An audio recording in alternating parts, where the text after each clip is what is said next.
जय हो सतगुरु महाराज की जय। गणपति जी की जय। सरस्वती मैया की जय। जयकारा शिरा वाली दा बोल साचे दरबार की जय। दुर्गा सप्तशती का पहला अध्याय। मेघा ऋषि का राजा सूरत और समधि वैश्य को देवी भगवती की महिमा बताते हुए मधु कटक का प्रसंग सुनाना। पहला अध्याय।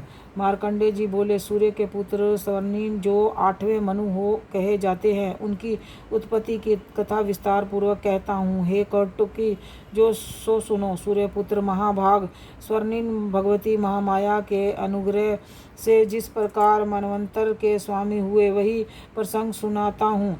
पूर्व काल की बात है। सरोचित मनवंतर के सूरत नाम के एक राजा थे। वो जो चित्रवंश के उत्पन्न हुए थे। समस्त भूखंड पर उनका अधिकार था। वह प्रजा को का अपने 100 औरस पुत्रों की भांति धर्म पूर्वक पालन करते थे। फिर भी उस समय कोला नगरी का नाश करने के लिए क्षत्रिय उनके शत्रु हो गए। राजा सूरत की दंड नीति बड़ी प्रबल थी। उनका शत्रु के साथ युद्ध हुआ। यद्यपि कोलाबुद्धि वंशी संख्या में कम भी थे, तो भी राजा सूरत युद्ध में उनसे हार गए। तब वह युद्ध भूमि से अपने नगर को लौट आए और केवल अपने देश में राजा होकर रहने लगे। किंतु वहाँ भी उन प्रबल शत्रुओं ने उनका समय राजा सूरत पर आक्रमण कर दिया। राजा का बल क्षीण हो गया चला था। फिर इसीलिए उसके दुष्ट बलवान एवं भेदी मंत्रियों ने वहां उनकी राजधानी में भी राजकीय सेना और खजाने को हथिया लिया। सूरत और प्रभुत्व नष्ट हो चुका था। इसीलिए वे शिकार खेलने के बहाने घोड़े पर सवार हो वहां से अकेले ही घने जंगल में चले गए। वहां उन्होंने मनश्रेष्ठ मेघा मुनि का आश्रम देखा। उस आश्रम में अनेकों हिंसक जीव परम शांत भाव से रहते थे। मुनि ने बहुत से शिष्य उस वन की शोभा बढ़ा रहे थे। वहां जाने पर मुनि ने उनका सादर सत्कार किया और वह मुनि श्रेष्ठ के आश्रम में इधर उधर विचरते हुए कुछ काल तक वहां रहे। फिर ममता के वश में होकर वे उस आश्रम में इस प्रकार चिंता करने लगे, पूर्व काल में मेरे पूर्वजों ने जिस नगर का पालन किया था, वही नगर आज मुझसे रहित है। पता नहीं दुराचारी सेवकगण उनकी धर्म पूर्वक रक्षा करते हैं या नहीं। जो सदा मद की वर्षा करता था, अति बलवान था, वह मेरा प्रधान हाथी अब शत्रुओं के अधीन होकर ना जाने किन भोगों को भोगता होगा। जो लोग मेरी कृपा, धन और भोजन पाने से सदा मेरे पीछे चलते थे, वे निश्चय ही अब दूसरे राज्यों के अनुसरण करते होंगे। व्यर्थ खर्च करने वाले उन लोगों के द्वारा अत्यंत कष्ट में जमा किया हुआ वह मेरा खजाना खाली हो जाएगा। तथा और भी कई बातें राजा सूरत लगातार सोचते थे। एक दिन उन्होंने वह विषय प्रवर मेघा के आश्रम के निकट एक वैश्य को देखा और उनसे पूछा कि हे सज्जन, तुम कौन हो? यहाँ तुम क्यों शोकाग्रस्त और उद्विग्न दिखाई दे रहे हो? राजा सूरत का यह प्रेम पूर्वक कहा हुआ वचन सुनकर वैश्य ने विनीत भाव से उन्हें प्रणाम करके कहा। वैश्य बोला, राजन, मैं धनिकों के कुल में उत्पन्न एक वैश्य हूँ। मेरा नाम सामंत है। मेरे दुष्ट स्त्री पुत्रों ने धन के लालच में आकर मुझे घर से बाहर निकाल दिया है। इस समय धन, स्त्री और पुत्र से वंचित विश्वसनीय बंधु बांधवों ने मेरी ही संपत्ति छीनकर मुझे निकाल दिया। इसीलिए दुखी हो मैं यहाँ चला आया, जहाँ रहकर इस बात को नहीं जानता कि मेरे पुत्रों की स्त्री और आत्मियों की कुशल है या नहीं। इस समय घर में वे कुशल से रहते हैं अथवा अकुशल है से। वे मेरे पुत्र कैसे हैं? क्या वे सदाचारी है तथा अथवा दुराचारी हो गए हैं? राजा ने पूछा कि जिन लोभी स्त्री पुत्र आदि से धन के कारण तुम्हें धन से घर से निकाल दिया, उनके प्रति तुम्हारे चित्त में इतना प्यार क्यों है? वैश्य बोला, आप मेरे विषय में जो बात कहते हैं वह सच है, किंतु क्या करूं मैं? मेरा मन निष्ठुरता धारण नहीं कर सकता। जिन्होंने धन के लोभ में पड़कर पिता के प्रति श्रद्धा, पति के प्रति प्रेम, स्वजन के प्रति अनुराग और को तिलांजलि दे दी, मुझे घर से निकाल दिया, उन्हीं के प्रति मेरे हृदय में इतनी अनुकृत है। हे महामते, गुणहीन बंधुओं के प्रति जो मेरा चित्त इस प्रकार प्रेम मगन हो रहा है, यह क्या है? इस बात को मैं जानकर भी नहीं जान पाता।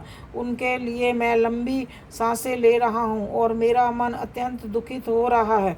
उन लोगों में प्रेम का सर्वथा अभाव है, तो भी उसके प्रति जो मेरा मन निष्ठुर नहीं हो पाता, उसके लिए क्या करूं? मार्कंडेय जी बोले, हे ब्राह्मण, दंततर राजाओं में श्रेष्ठ सूरत और वह समाधि नामक वैश्य दोनों साथ साथ मुनि की सेवा में उपस्थित हुए और उनके साथ यथा योग्य न्याय अनुकूल विनय पूर्वक बर्ताव करके बैठ गए। उसके बाद वैश्य को राजा ने कुछ वार्तालाप आरंभ किया। राजा ने कहा, भगवान, मैं आपसे एक बात पूछना चाहता हूँ, उसे कृपा करके बताइए। मेरा चित्त अपने वश में नहीं है, इसीलिए ये बात मैंने मन को बहुत दुख देती है।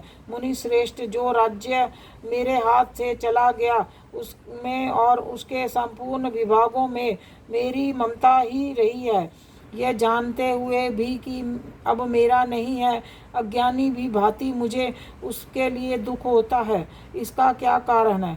इधर ये वैश्य भी घर से अपमानित होकर आया है। उसके पुत्र, स्त्री और नौकरों ने इसको छोड़ दिया, आत्मनीय जनों ने इसका परित्याग कर दिया, तो भी इसके हृदय में उनके लिए प्रति अत्यंत स्नेह है। अतः इस प्रकार ये तथा मैं दोनों ही बहुत दुखी हैं। जिसके प्रत्यक्ष दोष देखा गया है, उस विषय के लिए भी हमारे मन में ममता के कारण आकर्षण पैदा हो रहा है। हे महाभाग, हम दोनों समझदार हैं, तो भी हमसे जो मोह पैदा हुआ है वह ये क्या है? विवेक शून्य पुरुष की भांति मुझ में और मुझसे भी मूढ़ता स्पष्ट दिखाई देती है। ऋषि बोले, महाभाग, सब जीवों को विषय गोचर होने का ज्ञान है, और हे महाभाग, विषय भी सबसे के लिए अलग अलग। कुछ प्राणी दिन में नहीं देखते तथा कुछ जीव ऐसे हैं जो दिन और रात्रि बराबर देखते हैं। यह ठीक है कि मनुष्य समझदार होते हैं, किंतु केवल वे ही ऐसे नहीं होते। पशु पक्षी आदि सभी प्राणियों की बुद्धि होती है। मनुष्यों का ज्ञान भी वैसा ही होता है जैसा वह मृगों और पक्षियों का होता है, तथा जैसा मनुष्य का होता है वैसा ही उन मृग पक्षी आदि का होता है। तो यह तथा अन्य बातें भी प्रायः दोनों के समान ही समझ होने पर भी पक्षियों को तो देखो, वह भी स्वयं से पीड़ित होते हुए भी मोहवंश बच्चों की चोंच में कितने चाव से अन्न के दाने डाल रहे हैं। पुरुष श्रेष्ठ, क्या तुम देखते नहीं कि मनुष्य समझदार होते हुए लोभवंश अपने किए हुए उपकार का बदला पाने के लिए पुत्रों की कामना करते हैं? यद्यपि उन सब में समझ की कमी नहीं है, तथापि वे संसार की स्थिति बनाए रखने के लिए भगवती महामाया के प्रभाव द्वारा ममता में भंवर से युक्त मोह के गहरे गड्ढे में गिराए जाते हैं। इसीलिए इसमें आश्चर्य नहीं करना चाहिए। जगदीश्वर भगवान विष्णु की योग निद्रा रूपी जो भगवती महामाया है, उन्हीं द्वारा यह जगत मोहित हो रहा है। हे भगवती महामाया देवी ज्ञानियों के भी चित्त को बलपूर्वक खींचकर मोहग्रस्त कर देती है। वह ही इस सारे सचराचर जगत की सृष्टि करती है तथा वह ही प्रसन्न होने पर मनुष्यों की मुक्ति के लिए वरदान देती है। वह ही पर विद्या, संसार बंधन और मोक्ष की कारणभूता सनातनी देवी और संपूर्ण ईश्वरों की भी अधीश्वरी है। राजा ने पूछा, भगवान, जिन्हें आप महामाया कहते हैं वे देवी कौन है? ब्राह्मण, उनकी उत्पत्ति कैसे हुई तथा उनके कार्य कौन कौन से हैं? ब्रह्म देवताओं में श्रेष्ठ महर्षि उन देवी का जैसा प्रभाव हो, जैसा स्वभाव हो, जैसा स्वरूप हो और जिस प्रकार प्रादुर्भाव हुआ हो, वह सब मैं आपके मुख से सुनना चाहता हूँ। ऋषि ने कहा, राजन, वास्तव में तो वह देवी नित्य स्वरूपा ही है। संपूर्ण विश्व उन्हीं का रूप है। तथा उन्होंने समस्त जगत व्याप्त कर रखा है। तथापि उनका अभिभाव अनेक प्रकार से होता है। वह मुझसे सुनो, यद्यपि वे नित्य और अजन्मा है, तथापि जब देवताओं का कार्य सिद्धि करने के लिए प्रकट होती हैं, उस समय संसार में उत्पन्न कहलाती हैं। कल्प के अंत में जब संपूर्ण जगत का एक ही महासागर में डूब रहा था और सबके प्रभु भगवान विष्णु शेषनाग की शैया बिछाकर योग निद्रा में लीन हो रहे थे, उस समय उनके कानों की मैल से दो भयंकर असुर उत्पन्न हुए, जो मधु और कैटभ के नाम से प्रसिद्ध थे। वे दोनों ब्रह्मा जी के आबद्ध करने को उद्यत हो गए। भगवान विष्णु ने नाभि कमल में विराजमान प्रजापति ब्रह्मा ने जब उन दोनों भयानक असुरों को अपने पास मारने के लिए आते और भगवान को सोया हुआ देखा, तो एकाग्रचित होकर उन्होंने भगवान विष्णु को जगाने के लिए नेत्रों में निवास करने वाली योग निद्रा की स्तुति आरंभ कर दी, जो इस विश्व की स्वामिनी, जगत को धारण करने वाली, संसार का भरण पोषण और संहार करने वाली तथा तेज स्वरूप भगवान विष्णु की अनुपम शक्ति है। उन्हीं भगवती निद्रा देवी की भगवान ब्रह्मा स्तुति करने लगे। ब्रह्मा जी ने कहा, देवी तुम्हारी सभा, तुम्ही शब्दा और तुम्ही वष्टकार हो। स्वर भी तुम्हारे ही स्वरूप है। तुम्ही प्राणदायिनी सुधा हो। नित्य अक्षर प्रणव में अंकार ओंकार मकार इन तीन माताओं के रूप में तुम्ही स्थित हो तथा इन तीन मात्राओं में अतिरिक्त जो बिंदु रूपा नित्य अधर माता है, जिसका विशेष रूप से उच्चारण नहीं किया जा सकता, वह भी तुम ही हो। इस तरह तुम ओम रूप हो। देवी तुम्ही संध्या, सवित्री तथा परम जननी हो। देवी तुम्ही इस सकल ब्रह्मांड को धारण करती हो। इसमें ही इस जगत की सृष्टि होती है। तुम्ही से इसका लालन पालन होता है। सदा तुम्ही कल्याण के कल्प के अंत में सबको अपना ग्रास बना लेती हो। जगदम्बे देवी, इस जगत की उत्पत्ति के समय तुम सृष्टि रूपा हो, पालन काल तथा स्थिति रूपा हो, कल्याण तथा समय सहार रूपा हो। तुम महाविद्या, महामाया, महामेघा, महास्मृति, महामोह रूपा, महादेवी और महासुरी हो। तुम्ही तीनों गुणों सत्य, रज, तप को उत्पन्न करने वाली सबकी प्रकृति हो। भयंकर काल रात्रि, महारात्रि और तुम ही बोध स्वरूपा बुद्धि हो। लज्जा, शांति और क्षमा, पुष्टि, तुष्टि भी तुम ही हो। तुम शूल धारणी, घोर रूपा, खंडक धारणी तथा गदा, चक्र, शंख और धनुष बाण धारण करने वाली हो। बाण, भूषुंडी और परिधान भी तुम्हारे अस्त्र हैं। तुम सौभाग्य और समांतर हो। इतना ही नहीं, जितने भी सौम्य एवं सुंदर पदार्थ हैं, उन सब की अपेक्षा तुम अधिक सुंदरी हो। पर और अपर सबसे परे रहने वाली परमेश्वरी शक्ति तुम ही हो। अखिले आत्मे देवी, महा कहीं भी सत्य असत्य रूप जो कुछ वस्तुएं हैं, उन सब की जो कुछ शक्ति है वह तुम्हारी हो।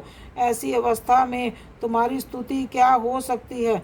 जो इस जगत की सृष्टि, पालन और संहार करते हैं, उन भगवान को भी जब तुमने निद्रा के अधीन कर दिया, तो तुम्हारी स्तुति करने में यहाँ कौन असमर्थ हो सकता है? मुझको, भगवान शंकर को तथा भगवान विष्णु को भी तुम्हारे शरीर धारण कराया है, अतः तुम्हारी स्तुति करने में शक्ति किस में है? देवी, तुम तो अपने इस उदार प्रभावों से भी विशेष स्तुत हो। और ये तो दोनों दुर्श असुर मधु और कैटभ है। इसको मुंह में डाल दो और जगदीश्वर भगवान विष्णु को शीघ्र जगा दो। साथ ही इसके भीतर इन दोनों महान असुरों को मार डालने की बुद्धि उत्पन्न कर दो। ऋषि बोले, हे राजन, जब ब्रह्मा जी ने यहाँ वहाँ मधु और कैटव को मारने के लिए उद्देश्य से भगवान विष्णु को जगाने के लिए तपोगुण की अधिदात्री देवी जोग निद्रा की इस प्रकार स्तुति की, तब वे भगवान के नेत्र, नासिका, बाहु, हृदय और वक्षस्थल से निकलकर अप्रकट जन्म वाले ब्रह्मा जी की दृष्टि में समक्ष खड़ी हो गई। योग निद्रा से युक्त होने पर जगत के स्वामी जनार्दन उस एकाग्नव के जल में शेषनाग की शैया से जाग उठे। फिर उन्होंने उन दोनों असुरों को देखा। वह दुष्ट आत्मा मधु और कैटव अत्यंत बलवान तथा पराक्रमी थे और क्रोध से लाल लाल आंखें किए हुए ब्रह्मा जी को खा जाना चाहते थे। तब भगवान श्री हरि ने उठकर उन दोनों के साथ 5000 वर्षों तक केवल बहुयुद्ध किया और वे दोनों भी अत्यंत बल के कारण मदोमत हो रहे थे। इधर माया ने भी उनको मोह में डाल रखा था, इसीलिए वे भगवान विष्णु से कहने लगे, हम तुम्हारी वीरता से प्रसन्न हैं, तुम हम लोगों से भी किसी वर की कामना करो। श्री भगवान बोले, यदि तुम दोनों मुझ पर प्रसन्न हो तो अब मेरे हाथ से मारे जाओ, बस इतना सा ही मैंने वर मांगा है, जहाँ दूसरे किसी वर से क्या लाभ है। ऋषि ने कहा, इस प्रकार धोखे में आ जाने पर जब उन्होंने संपूर्ण जगत में जल ही जल देखा, तब कमल नेत्र भगवान विष्णु ने कहा, जहाँ पृथ्वी जल में डूबी हुई ना हो वहीं हमारा वध करो। ऋषि बोले कि तथास्तु कहकर शंख, चक्र और गदा धारण करने वाले भगवान ने उन दोनों का मस्तक अपनी जांघा पर रख कर चक्र से काट डाले और इस प्रकार ये देवी महामाया ब्रह्मा जी की स्तुति करने पर स्वयं प्रकट हुई। अब आगे तुमसे उसके प्रभाव का वर्णन करता हूँ, सुनो। पहला अध्याय समाप्त। दूसरा जयकारा शिरावाली दा बोल साचे दरबार की जय। दूसरा अध्याय, देवताओं के तेज से देवी की उत्पत्ति और महिषासुर की सेना का वध। ऋषि बोले, पूर्व काल में देवताओं और असुरों से पूरे 100 साल तक संग्राम हुआ था। उसमें असुरों का सेनापति महिषासुर था और देवताओं के नायक इंद्र थे। उस युद्ध में देवताओं की सेना महाबली असुरों को पराजित हो गई। संपूर्ण देवताओं को जीतकर महिषासुर इंद्र बन बैठा। तब परास्त देवता प्रजापति ब्रह्मा जी को आगे करके उस स्थान पर गए जहाँ भगवान शंकर और विष्णु विराजमान थे। देवताओं ने महिषासुर के पराक्रम तथा अपनी पराजय का पूर्ण वृत्तांत उन दोनों देवेश्वरों से विस्तार पूर्वक सुनाया। वे बोले, भगवान, महिषासुर सूर्य, इंद्र, अग्नि, यम, वरुण, वायु, चंद्रमा तथा अन्य देवताओं के भी अधिकार छीन कर स्वयं ही सबका अतिदृष्टा बन बैठा है। उस दुरात्मा महिष ने समस्त देवताओं को स्वर्ग से निकाल दिया है। वे मनुष्यों की भांति पृथ्वी पर विचरते हैं।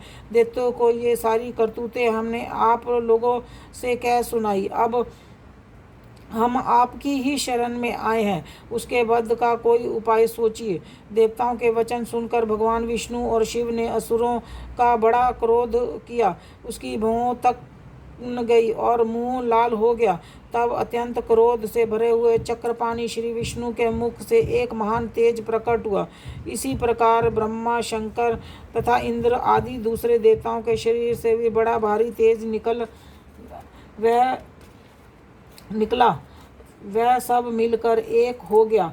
महान तेज का पुंज चमकता हुआ पर्वत सा जान पड़ा।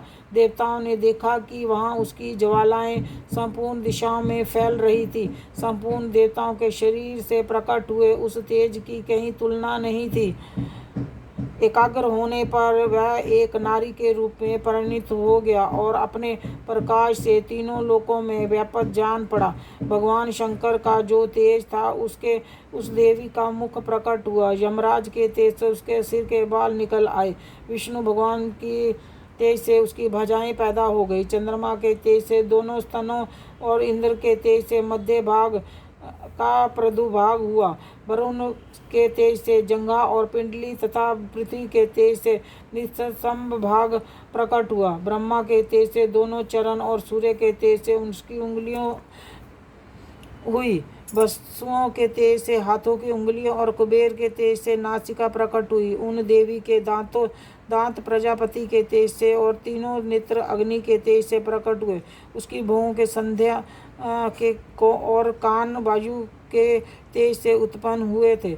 इसी प्रकार अन्याय देवताओं के तेज से भी उस कल्याणमयी देवी का अभिभाग हुआ। इसके बाद देवताओं के तेज पुंज से प्रकट हुई देवी को देखकर महिषासुर ने स्थाये हुए देवता बहुत प्रसन्न हुए। पिनाकधारी भगवान शंकर ने अपने शूल से एक शूल निकाल कर उन्हें दिया। फिर भगवान विष्णु ने भी चक्र से चक्र उत्पन्न करके भगवती को अर्पण किया।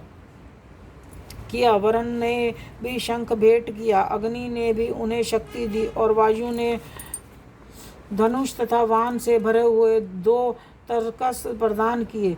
1000 नेत्रों वाले देवराज इंद्र ने अपने ब्रज से ब्रज उत्पन्न करके दिया और ऐरावत हाथी ने उतार कर 1 घंटा भी प्रदान किया। यमराज ने काल दंड और दंड, वरुण ने पाश, प्रजापति ने काश की माला तथा ब्रह्मा जी ने कमंडलू भेंट किया। सूर्य ने देवी का समस्त रोपकूपों में अपनी किरणों का तेज भर दिया। काल ने उन्हें चमकती हुई ढाल और तलवार दी। क्षीण समुद्र ने उज्ज्वल हार तथा कभी ना फटने वाले 2 दिव्य वस्त्र भेंट किए। साथ ही उन्होंने दिव्य चूड़ामणि, 2 कुंडल, कड़े, अर्धचंद्र, सब वायुओं के लिए केयूर, दोनों चरणों के लिए निर्मल निपुर, गले की सुंदर हसली और सब उंगलियों में धारण करने के लिए रत्नों की बनी अंगूठियां भी दी। विश्वकर्मा ने उन्हें अत्यंत निर्मल फारसा भी भेंट किया। साथ ही अनेक प्रकार के अस्त्र शस्त्र और अभेद कवच दिए। इसके सिवा मस्तक और वक्षस्थल पर धारण करने के लिए कभी न कुमलाने वाले कमलों की मालाएं दी। समुद्र ने उन्हें सुंदर कमल का फूल भेंट किया। हिमालय ने सवारी के लिए उन्हें सिंह तथा भांति भांति के रत्न अर्पित किए। कोषपाल कुबेर ने मधु से भरा पान पात्र दिया और संपूर्ण नागों के राजा शेष ने जो इस पृथ्वी पर धारण करते थे उन्हें बहुमूल्य मणियों से विभूषित नागहार प्रकट किया। इसी प्रकार अन्य देवताओं ने भी आभूषण और अस्त्र शस्त्र देकर देवी का सम्मान किया। तब देवी ने बारंबार अट्ठास उच्चारण से गर्जना की। उसके भयंकर नाद से संपूर्ण आकाश गूंज उठा। देवी का ये अत्यंत उच्च स्वर से किया हुआ सिंहनाद कहीं समा न सका। आकाश उसके सामने छोटा प्रतीत होने लगा। उससे बड़े जोर से प्रतिध्वनि हुई जिससे संपूर्ण विश्व में हलचल मच गई और समुद्र कांप उठे, पृथ्वी डोलने लगी और समस्त पर्वत हिलने लगे। उस समय देवताओं ने अत्यंत प्रसन्नता के साथ श्री भवानी से कहा, हे देवी तुम्हारी जय हो। साथ ही महर्षियों ने भक्ति भाव से विनम्र होकर उनका संभवन किया। संपूर्ण त्रिलोकी को शुभ देख असुरगण अपनी समस्त सेना को कवच आदि से सुरक्षित कर हाथों में हथियार ले सहसा उठकर खड़े हुए। उस समय महिषासुर ने बड़े क्रोध में आकर कहा, ओ ये क्या हो रहा है।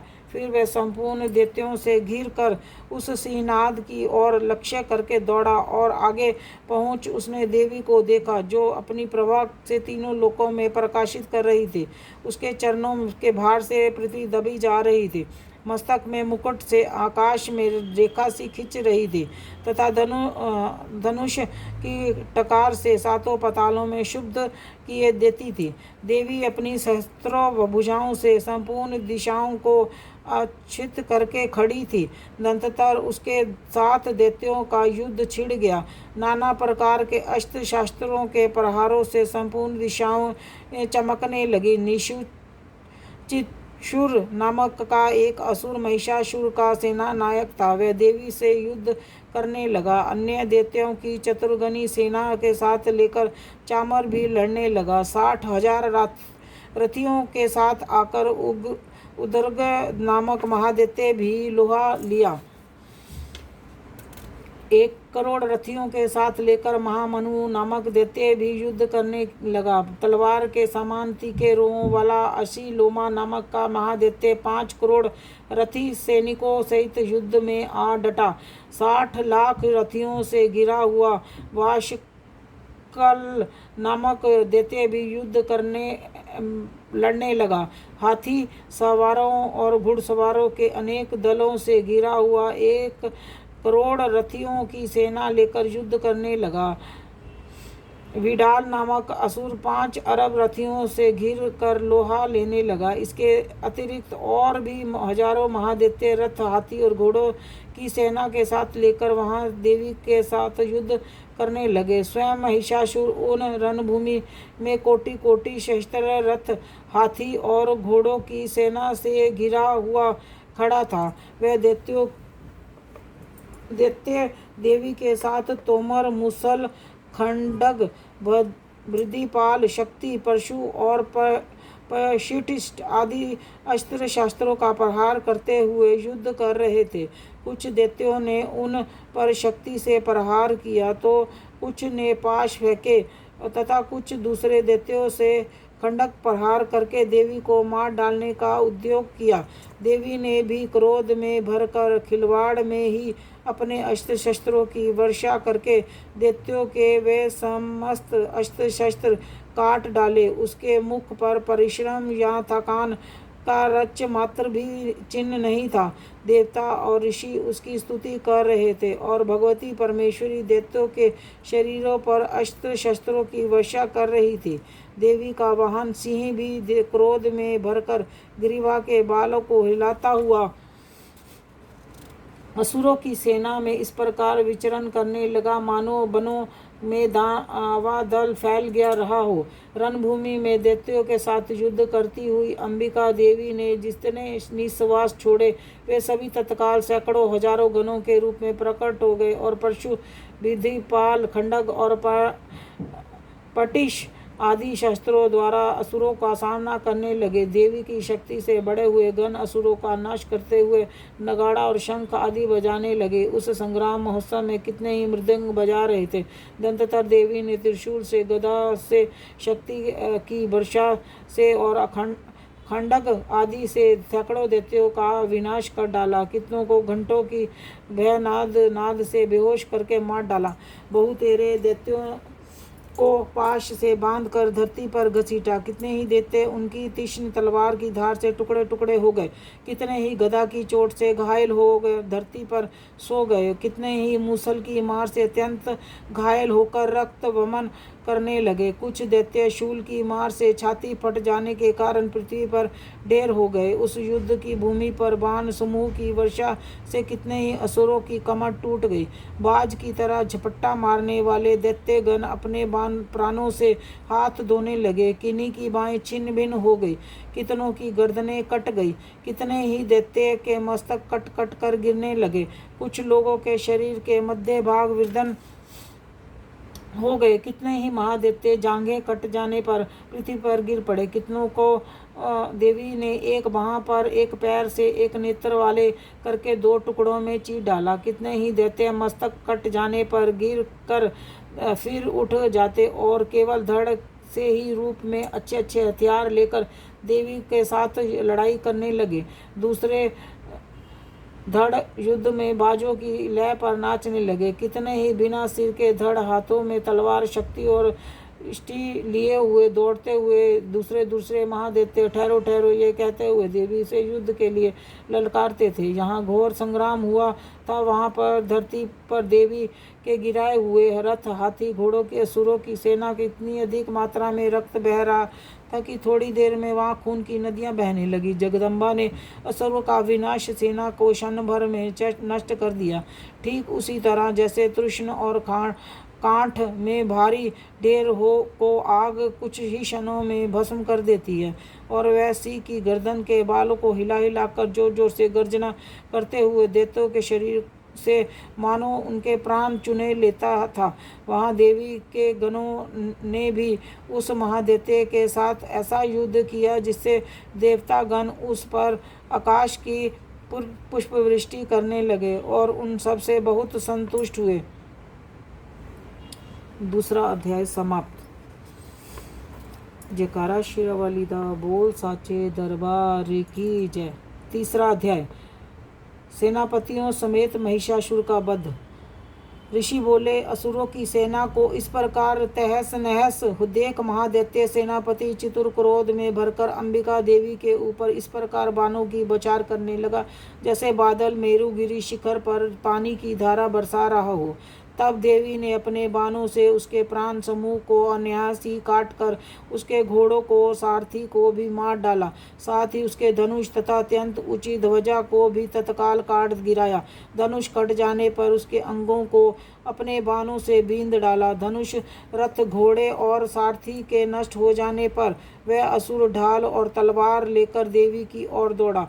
उसने तेज धार वाली तलवार से सिंह के मस्तक पर चोट करके देवी की भी बाईं भुजा में बड़े बेग से प्रहार किया। राजन, देवी का बहु पर पहुँचते ही वह तलवार खंड खंड होकर गिर पड़ी। फिर तो क्रोध से लाल आंखें किए उस राक्षस ने उस शूल हाथों में लिया और भगवती भद्रकाली के ऊपर चलाया। वह शूल आकाश में गिरते हुए सूर्य मंडल की भांति अपने तेज से चमक उठा। उस शूल को अपनी ओर आते देख देवी ने भी शूल का प्रहार किया। उससे राक्षस के शूल के सैकड़ों टुकड़े हो गए। साथ ही वह महादैत्य चितुर भी ध्वजियां उड़ गई। वह प्राणों से भी हाथ धो बैठा। महिषासुर के उस पराक्रमी सेनापति चितुर के मर जाने पर देवताओं को पीड़ा देने वाला चामर असुर हाथी पर चढ़कर आया। उसने भी देवी के ऊपर शक्ति का प्रहार किया, किंतु जगदम्बा ने उसे अपने हुंकार से ही आहत एवं निष्प्रभ कर तत्काल पृथ्वी पर गिरा दिया। शक्ति को टूटा देख चामर बड़ा क्रोधित हुआ। अब उसने शूल चलाया, किंतु देवी ने उसे भी अपने बाणों द्वारा काट डाला। इतने में ही देवी का सिंह उछलकर हाथी के मस्तक पर चढ़ बैठा और उस दैत्य के साथ खूब जोर से बहुयुद्ध होने लगा। वे दोनों लड़ते लड़ते हाथी से पृथ्वी पर गए और अत्यंत क्रोध में भरकर एक दूसरे पर बड़े भयंकर प्रहार करते हुए लड़ने लगे। तत्पश्चात सिंह बड़े बेग से आकाश की ओर उछला और उधर से गिरते समय उसने पंजों की मार से चामर का सिर धड़ से अलग कर दिया। इसी प्रकार उद्रग भी शिला और वृष आदि की मार खाकर रणभूमि में देवी के हाथ से मारा गया तथा कराल भी दांतों के मुक्कों के थप्पड़ों की चपेट से धराशायी हो गया। क्रोध से भरी हुई देवी ने गदा की चोट से उदक का कचुम्बर ही निकाल दिया। विधिपाल ने भाषकल तो को तथा बाणों से त्राम और बंधक को मौत में घाट उतार दिया। 3 नेत्रों वाली परमेश्वरी ने त्रिशूल के उग्र तथा महामनु नामक दैत्य को मार डाला। तलवार की चोट से विडाल के मस्तक के धड़ से अलग कर दिया। दुर्धर और दुर्मुख इन दोनों को भी अपने बाणों से मृत्यु लोक भेज दिया। इस प्रकार अपनी सेना का सर्वनाश होता देख महिषासुर ने भैंसे के रूप धारण करने वाली देवी के गणों को त्रास देना आरंभ किया। किन्हीं किन्हीं को पूंछ की चोट पहुंचाकर, कुछ को सींगों से विर्धन करके, कुछ को बेग से ही भीषण नाद से, कुछ को चक्कर देकर और कितनों को निश्वास बाजू से झोंकों से धराशायी कर दिया। इस पर गणों की सेना को गिराकर वह असुर महादेवी के सिंह को मारने के लिए झपटा। इससे जगदम्बा ने बड़ा क्रोध किया। उधर महापराक्रमी महिषासुर भी क्रोध में भरकर धरती के खुरों से खोदने लगा तथा अपने सींगों से ऊंचे ऊंचे पर्वतों को उठाकर फेंकते हुए गरजने लगा। उसके बेग के चक्कर देने के कारण पृथ्वी क्षुब्ध होकर फटने लगी। उसकी पूंछ से टकराकर समुद्र सब ओर से धरती को डिबोने लगा। हिलते हुए सिंगों के प्रहार से विर्धन होकर बादलों के टुकड़े टुकड़े हो गए।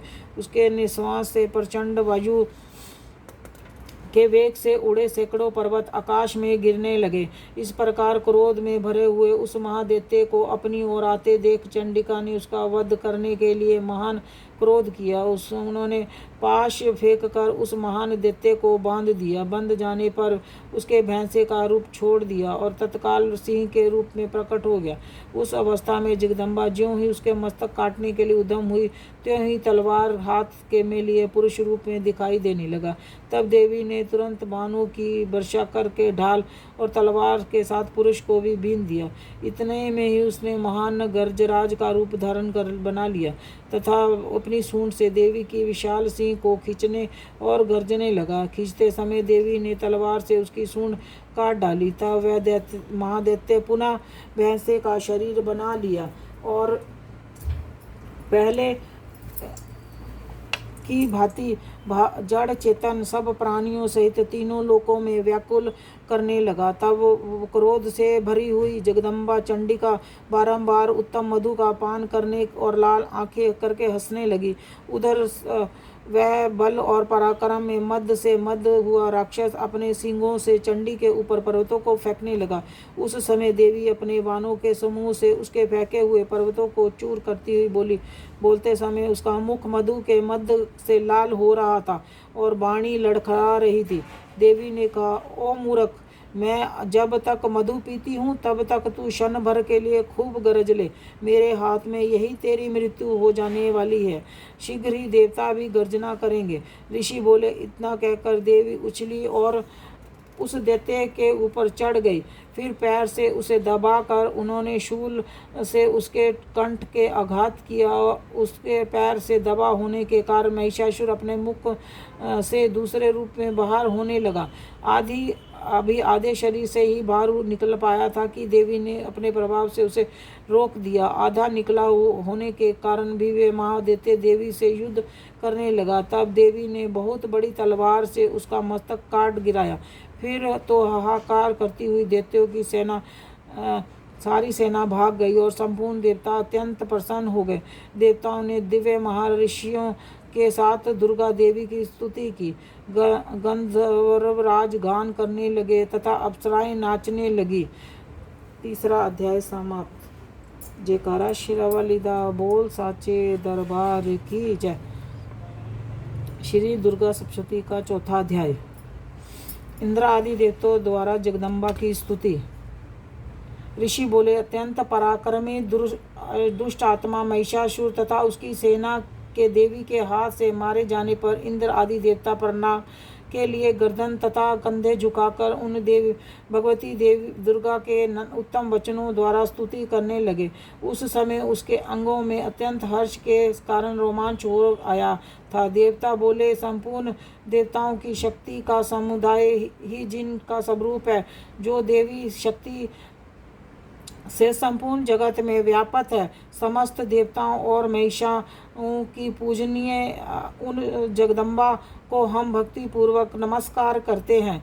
वे हम लोगों का कल्याण करे, जिससे अनुपम प्रभाव और शक्ति का वर्णन करने की भगवान शेष नाग ब्रह्मा जी तथा महादेवी जी भी समर्थ नहीं रखते। वे भगवती चंडिका संपूर्ण जगत का पालन और अशुभ भय का नाश करने का विचार करे, जो पुण्य आत्माओं के घरों में स्वयं ही लक्ष्मी रूप से पापियों के यहाँ दरिद्रता रूप से विशुद्ध अंतकरण वाले पुरुषों के हृदय में लज्जा रूप से निवास करती है। उन आप भगवती दुर्गा को हम नमस्कार करते हैं। देवी विश्व का पालन कीजिए। देवी आपके इस अगम रूप का असुरों का नाश करने वाले महान पराक्रम तथा समस्त देवताओं और दैत्यों का समक्ष युद्ध के प्रकट किए हुए आपके अद्भुत चरित्रों पर हम किस प्रकार वर्णन करें। आप संपूर्ण जगत की उत्पत्ति में कारण है। आप में सत्व रज तप ये तीनों गुण मौजूद हैं, तो भी दोषों के साथ आपका सर्ग नहीं जान पाते। आप ही सबका आश्रय स्थान है। यह समस्त जगत आपका अंशभूत है, क्योंकि आप सबकी अद्भुता विकृता प्रकृति देवी संपूर्ण यज्ञों में उसके उच्चारण से सब देवता तुष्टि लाभ करते हैं। वह स्वतः इसीलिए आप ही हैं। इसके अतिरिक्त आप पितरों की भी तृप्ति का कारण है, इसीलिए आप सब लोग आपको सवधा भी कहते हैं। देवी जो मोक्ष को प्राप्ति साधन है, अचित्य महाव्रत सबरूपा है, समस्त दोषों से रहित जितेंद्रिय तत्व को ही सार वस्तु मानते हैं वाले, मोक्ष की कामना रखने वाले मुनिजन जिनका अभ्यास करते हैं वे भगवती परा विद्या आप ही हैं।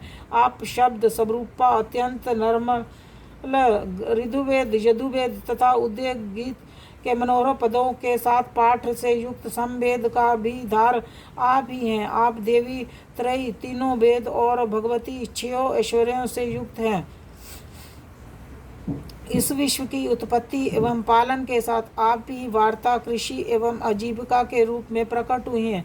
आप संपूर्ण जगत की घोर पीड़ा का विनाश करने वाली है देवी, जिसके समस्त शास्त्रों के सार का ज्ञान होता है वही मेघा शक्ति आप ही हैं। दुर्गम भवसागर से तारने वाली नौका रूपी दुर्गा देवी भी आप ही हैं। आप असति शून्य हैं, कैटव के शत्रु भगवान विष्णु के वक्ष स्थल में एकमात्र निवास करने वाली भगवती लक्ष्मी तथा चंद्रशेखर द्वारा सम्मानित गौरी देवी भी आप ही हैं।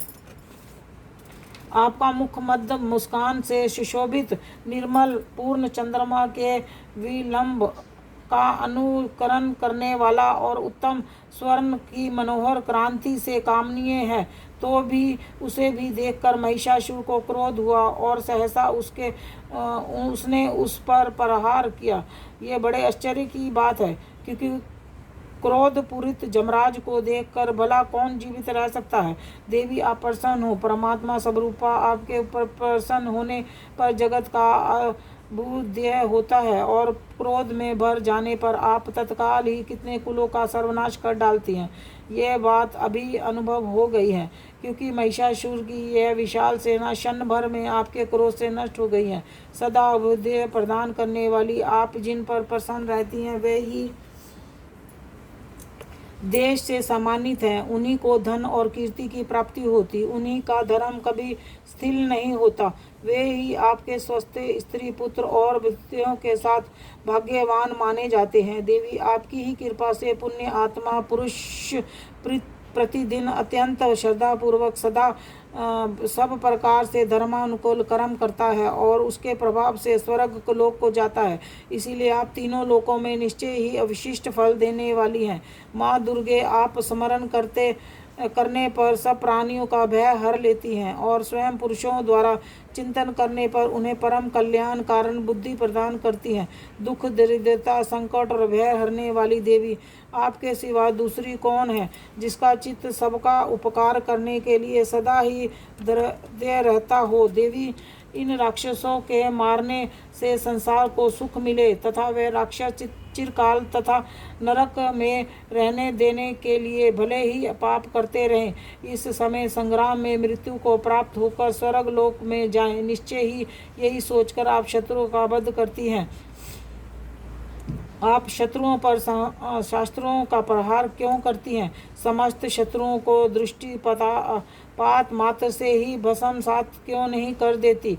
इससे एक रहस्य, ये शत्रु भी हमारे शास्त्रों से पवित्र होकर उत्तम लोकों को जाएं।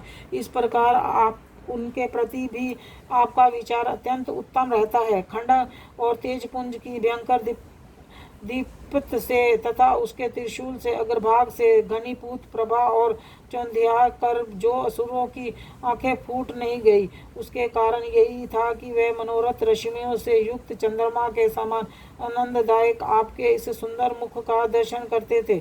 देवी आपका शील दुराचारियों के बुरे बर्ताव को दूर करने वाला है, साथ ही यह रूप ऐसा भी है जो किसी चिंतन में भी नहीं है आ सकता और जिसकी कभी दूसरों से तुलना नहीं हो सकती, तथा आपका बल और पराक्रम तो उन असुरों का भी नाश करने वाला है जो देवताओं के लिए पराक्रम को भी नष्ट कर चुके थे।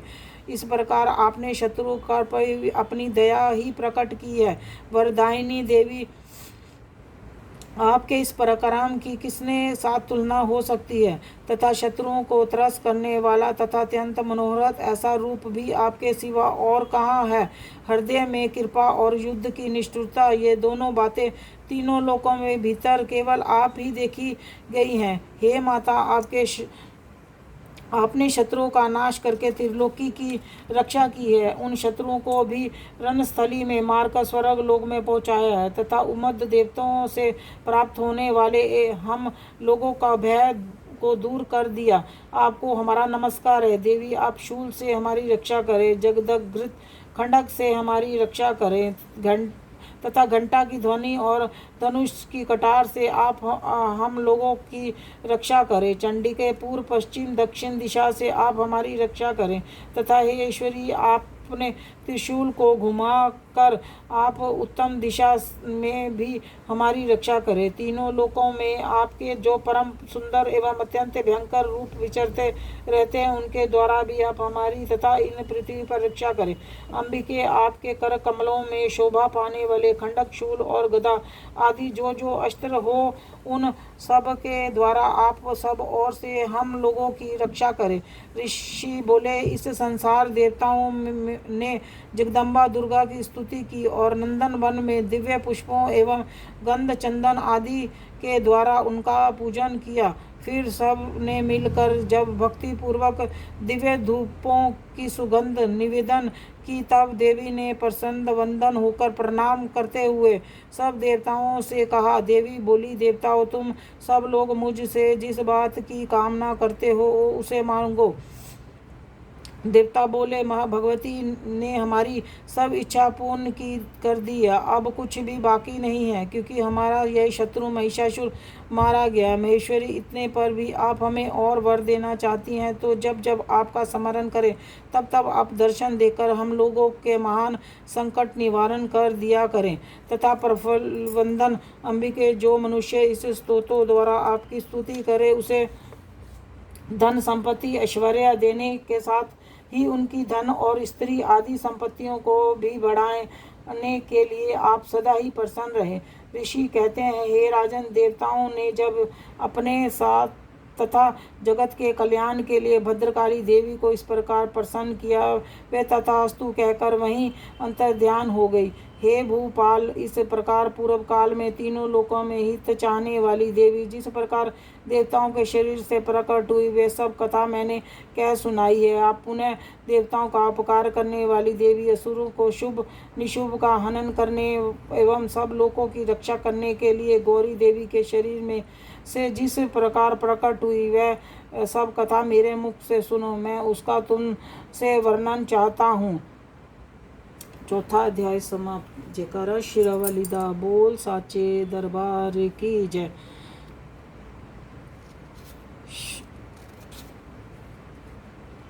दुर्गा सप्तशती का 5वां अध्याय।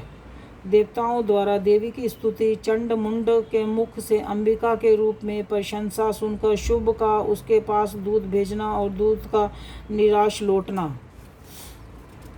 ऋषि कहते हैं, पूर्व काल में शुभ और निशुभ नामक असुरों ने अपने बल के घमंड में आकर चक्षुपति इंद्र के हाथ से तीनों लोकों का राज्य और यज्ञ भाग छीन लिए। वे ही दोनों सूर्य, चंद्रमा, कुबेर, यम और वरुण के अधिकार का भी उपयोग करने लगे। वायु और अग्नि का कार्य भी वे ही करने लगे। उन दोनों ने सब देवताओं के तिरस्कृत राज्य भ्रष्ट, पराजित और अधिकारहीन करके स्वर्ग से निकाल दिया। उन दोनों महान असुरों ने अपमानित देवताओं ने अपराजित देवी का स्मरण किया और सोचा, जगदम्बा ने हम लोगों को वर दिया था कि वे विपत्त काल में स्मरण करने पर मैं तुम्हारी सब आपत्तियों को तत्काल नष्ट कर दूंगी। यह विचार कर देवता गिरिराज हिमालय पर गए और वहां भगवती विष्णु माया की स्तुति करने लगे। देवता बोले, देवी को नमस्कार है, महादेवी शिवा को सर्वदा नमस्कार है, प्रकृति एवं भद्रा को प्रणाम है। हम लोग नियम पूर्वक जगदम्बा को नमस्कार करते हैं। रुद्रा को नमस्कार है, नित्य गौरी एवं धात्री को बारंबार हमारा नमस्कार है। जतो स्तनमयी चंद्र रूपनी तथा कल्याणमयी देवी को बारंबार प्रणाम है। शरणागतों का कल्याण करने वाली रिद्धि एवं सिद्धि रूपा देवी को हम निरंतर नमस्कार करते हैं। नेतृत्व राक्षसों की लक्ष्मी, राज्यों की लक्ष्मी तथा सर्वांगिनी शिव पत्नी स्वरूपा आप जगदम्बा को बारंबार नमस्कार है। दुर्गा दुर्पारा, दुर्गम संकट से पार उतारने वाली, सारा सबकी सारभरता, सर्वकारिणी ख्याति कृष्णा और ध्रुवा देवी को सदैव नमस्कार है। अत्यंत सौभाग्य तथा अत्यंत रौद्र रूपा देवी को हम नमस्कार करते हैं, उन्हें बारंबार नमस्कार करते हैं।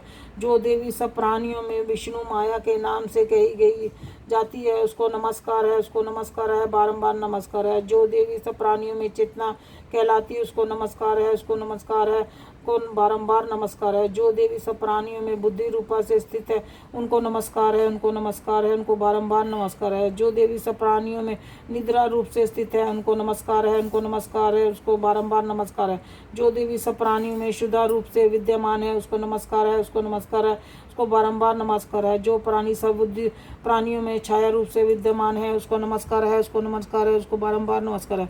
जो देवी सब प्राणियों में छाया रूप से विद्यमान है उसको नमस्कार, उनको नमस्कार है, उनको नमस्कार है, उनको बारंबार नमस्कार है। जो देवी सब प्राणियों में तृष्णा रूप से विद्यमान है उनको नमस्कार है, उनको नमस्कार है, उनको बारंबार नमस्कार है। जो देवी सब प्राणियों में क्षमा रूप से विद्यमान है उनको नमस्कार है, उनको नमस्कार है, उनको बारंबार नमस्कार है। जो देवी सब प्राणियों में जाति रूप से विद्यमान है उनको नमस्कार है, उनको नमस्कार है, उनको बारंबार नमस्कार है। जो देवी सब प्राणियों में लज्जा रूप से विद्यमान है उनको नमस्कार है, उनको नमस्कार है, उनको बारंबार नमस्कार है।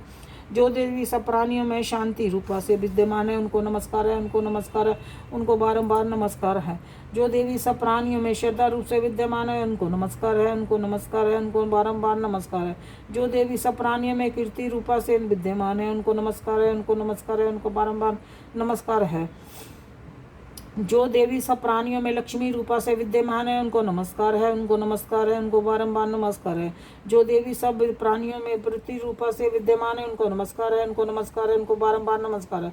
जो देवी सब प्राणियों में स्मृति रूपा से विद्यमान है उनको नमस्कार है, उनको नमस्कार है, उनको बारंबार नमस्कार है। जो देवी सब प्राणी में देह रूप से विद्यमान है उनको नमस्कार है, उनको नमस्कार है, उनको बारंबार नमस्कार है। जो देवी सब प्राणियों में दृष्टि रूपा से विद्यमान है उनको नमस्कार है, उनको नमस्कार है, उनको बारंबार नमस्कार है। जो देवी सब जीवों में माता रूप से विद्यमान है उसको नमस्कार है, उसको नमस्कार है, उसको बारंबार नमस्कार है। जो देवी सब जीवों में भक्ति रूप से स्थित है उनको नमस्कार है, उनको नमस्कार है, उनको बारंबार नमस्कार है। जो जीवों में इंद्रिय वर्ग की अधिष्ठी देवी प्राण एवं प्राणियों में सदा विद्यमान रहने वाली है उन व्यापती देवी को बारंबार नमस्कार है। जो देवी चैतन्य रूप से संपूर्ण जगत को व्यापक करके स्थित है उसको नमस्कार है, उसको नमस्कार है, उसको बारंबार नमस्कार। पूर्व काल में इष्ट अविशिष्ट प्राप्ति होने से देवताओं ने जिसकी स्तुति की तथा इंद्र ने बहुत दिनों तक जिसका सेवन किया वह कल्याण की साधना भूता ईश्वरीय कल्याण और शुभ तथा सारी आपत्तियों का नाश कर डाले। उदित दैत्यों का पीड़ित हम सभी देवता जिन परमेश्वरी को इस समय नमस्कार करते हैं तथा जो भक्ति से विनय पुरुषों द्वारा स्मरण की जाने पर तत्काल ही संपूर्ण विपत्तियों का नाश कर देती है, वे जगदम्बा हमारा संकट दूर करे। ऋषि बोले, राजन, इस प्रकार जब देवता स्तुति कर रहे थे उस समय पार्वती देवी गंगा जी के जल में स्नान करने के लिए वहां आई। उन सुंदर भुवों वाली भगवती ने देवताओं से पूछा, आप लोग यहाँ किसकी स्तुति करते हैं? तब उन्हीं के शरीर में कोष से प्रकट हुई शिवा देवी बोली, शुभ दैत्य से अपमानित और युद्ध में निशुभ और विजित हो यहाँ एकाग्र हुए ये समस्त देवता मेरी ही स्तुति कर रहे हैं। पार्वती जी के शरीर कोश से अंबिका का प्रादुर्भाव हुआ था, इसीलिए वह समस्त लोकों में कोशकी कही जाती है। कोशकी के प्रकट होने के बाद पार्वती का शरीर काले रंग का हो गया, अतः वह हिमालय पर रहने वाली कालिका देवी के नाम से प्रसिद्ध हुई। दंततर शुभ निशुभ के भृत्य चंड मुंड वहां उपस्थित हुए और उन्होंने मनोहर रूप धारण करने वाली अंबिका देवी को देखा। फिर वे शुभ के पास जाकर बोले, महाराज, एक अत्यंत मनोहर स्त्री है जो आपकी दिव्य क्रांति से हिमालय में अवलोकित कर रही है। वैसा उत्तम रूप कहीं किसी का भी नहीं देखा। दैत्यराज, पता लगाइए कि वह कौन है और उसको पकड़ लीजिए। स्त्रियों में वह रतन धन है, उसका प्रत्येक अंग बहुत सुंदर तथा वह अपने ही श्री अंगों से क्रांति से संपूर्ण दिशाओं को प्रकाश फैला रही है। असुरों, अभी वह हिमालय पर ही विद्यमान है। अशुषेश्वर, अभी वह हिमालय पर ही विद्यमान है। आप उन्हें सकते हैं। प्रभु, तीनों लोकों में मणि, हाथी, घोड़े आदि जितने भी रतन हैं, वे सब आपके ही घर में शोभा पाते हैं। हाथियों व रतन रूप एरावत, परिजात का वृक्ष और उच्चेचा शबा घोड़ा, ये सब आपके इंद्र से ले लिए हैं। हंसों से जुता हुआ यह विमान भी आपके ही आंगन में शोभा पाता है। ये रतन भूत अद्भुत विद्यमान जो आपने ब्रह्मा जी के पास था, वह आपने यहाँ लाया गया है। यह महापदम नामक निधि आप कुबेर से छीन लाए हैं। समुद्र से आपको केशवरों से सुशोभित किंजकलिन नामक माला भेंट की है, जिससे कमल कभी मुख कुमलाते नहीं। स्वर्ण की वर्षा करने वाला पुरुष वरुण का छत्र भी आपके घर में ही शोभा पाता है, तथा श्रेष्ठ रथ जो पहले प्रजापति के अधिकार में थे, अब आपके पास मौजूद है। दैत्येश्वर मृत्यु की उत्कृष्टता नाम वाली शक्ति भी आपने छीन ली है, तथा वरुण का पाश और समुद्र में होने वाले सब रतन आपके भाई निशुभ के अधिकार में है। अग्नि ने भी समस्त शुद्ध किए हुए 2 वस्त्र आपकी सेवा में भेंट किए हैं। दैत्यराज, इस प्रकार सभी रतन आपके एकत्रित कर लिए हैं। फिर जो ये स्त्रियों का रतन रूप कल्याणमयी देवी, इसे क्यों नहीं आप अपने अधिकार में कर लेते। ऋषि बोले, चंड और मुंड का यह वचन सुनकर शुभ महादैत्य सुग्रीव को दूत बनाकर भेजा। कहा, तुम मेरी आज्ञा से उससे ये बातें जाकर कहो। ऐसा उपाय करो जिससे प्रसन्न होकर वह शीघ्र ही यहाँ आ जाए। ये दूत पर्वत के अत्यंत रमणीक प्रदेश में जहाँ देवी स्थित थी वहाँ गया और मधुर वाणी से कोमल वचन से बोला। दूत बोला, देवी, दैत्यराज शुभ इस समय त्रिलोकीपति हैं। ये मैं उन्हीं का भेजा हुआ दूत हूँ और यहाँ तुम्हारे पास आया हूँ। उसकी आज्ञा सदा सब देवता एवं स्वर में मानते हैं, कोई उल्लंघन नहीं करता सकता। वे संपूर्ण देवताओं को पराजित कर चुके हैं, जिन्होंने तुम्हारे लिए संदेश दिया है कि उसे सुनो। उन्होंने कहा है कि तीनों लोक में मेरे अधीन चलते हैं। संपूर्ण युगों के भागों को मैं ही प्रत्यक्ष भोगता हूँ। तीनों लोकों में जितने श्रेष्ठ रतन हैं, वे सब मेरे ही अधिकार में हैं। देवराज इंद्र का वाहन एरावत, जो हाथियों में रतन के समान है, मैंने छीन लिया है। क्षीर सागर से मथने से जो अश्व रत्न उच्चेश्रवा नामक प्रकट हुआ था, देवताओं ने मेरे पैरों पर नतमस्तक होकर समर्पित किया है। सुंदरी सबने सिवा और भी जितने रतनभूत पदार्थ देवताओं ने गंधर्वों और नागों के पास थे, वे सब मेरे पास आ चुके हैं। देवी, हम लोग तुम्हारे संसार की स्त्रियों में रतन मानते हैं, अतः हमारे पास आ जाओ, क्योंकि रत्नों का उपभोग करने वाले हम ही हैं। चपल कटाशों वाली सुंदरी, तुम मेरे या मेरे भाई महापराक्रमी निशुभ की सेवा में आ जाओ, क्योंकि तुम रतन स्वरूपा हो। मेरा वरण करने से तुम्हें अतुलनीय महान ऐश्वर्य की प्राप्ति होगी। अपनी बुद्धि से विचार कर तुम मेरी पत्नी बन जाओ। ऋषि बोले, दूत को ये कहने पर कल्याण स्वरूपा भगवती दुर्गा देवी, जो सकल जगत को धारण करती है, मन ही मन गंभीर भाव से मुस्कुराई और बोली। देवी ने कहा, दूत, तुम सत्य कहते हो, इससे लेश मात्र भी झूठ नहीं है। शुभ तीनों लोकों में स्वामी है और निशुभ भी उन्हीं का समान बलि, किंतु इस विषय में मैंने प्रतिज्ञा कर ली है, उसे कैसे मिथ्या करूं। मैंने पहले ही संकल्प बुद्धि से कारण पहले से ही जो प्रतिज्ञा किया उसे सुनो।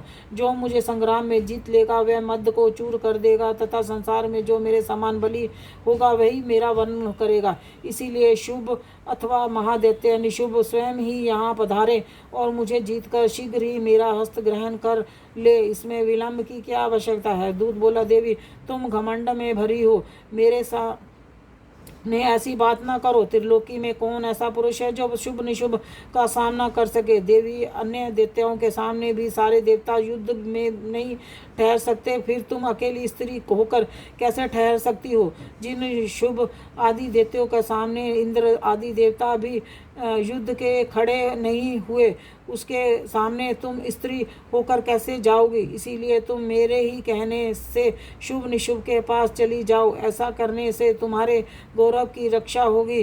अथवा जब केशों में से पकड़कर घसीटते हुए तुम्हें अपनी प्रतिष्ठा खोकर जाना पड़ेगा। देवी ने कहा, तुम्हारा कहना ठीक है। शुभ बलवान है, अनिशुभ भी बड़ा पराक्रमी है, किंतु क्या करूं?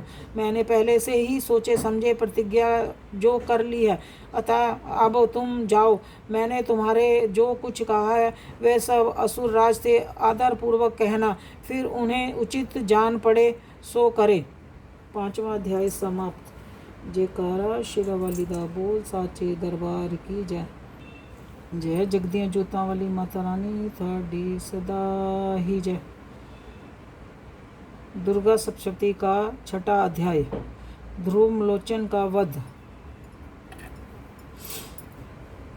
ऋषि बोले, देवी का कथन सुनकर दूत को बड़ा क्रोध हुआ। उसने दैत्यराज के पास जाकर सब समाचार विस्तार पूर्वक कह सुनाया। दूत के वचन को सुनकर दैत्यराज कुपित हो उठा और असुर सेनापति ध्रुवलोचन से बोला कि ध्रुवलोचन, तुम शीघ्र ही अपनी सेना के साथ लेकर जाओ और उस दुष्टा के केश पकड़कर घसीटते हुए जबरदस्ती यहाँ ले आओ। उसकी रक्षा करने के लिए यदि कोई दूसरा खड़ा हो तो वह देवता हो, जग अथवा गंधर्व कोई भी हो क्यों ना हो, उसको अवश्य मार डालना। ऋषि बोले, शुभ के इस प्रकार आज्ञा देने पर ध्रुवलोचन दैत्य ने 60,000 असुरों की सेना लेकर वहां से तुरंत प्रस्थान किया।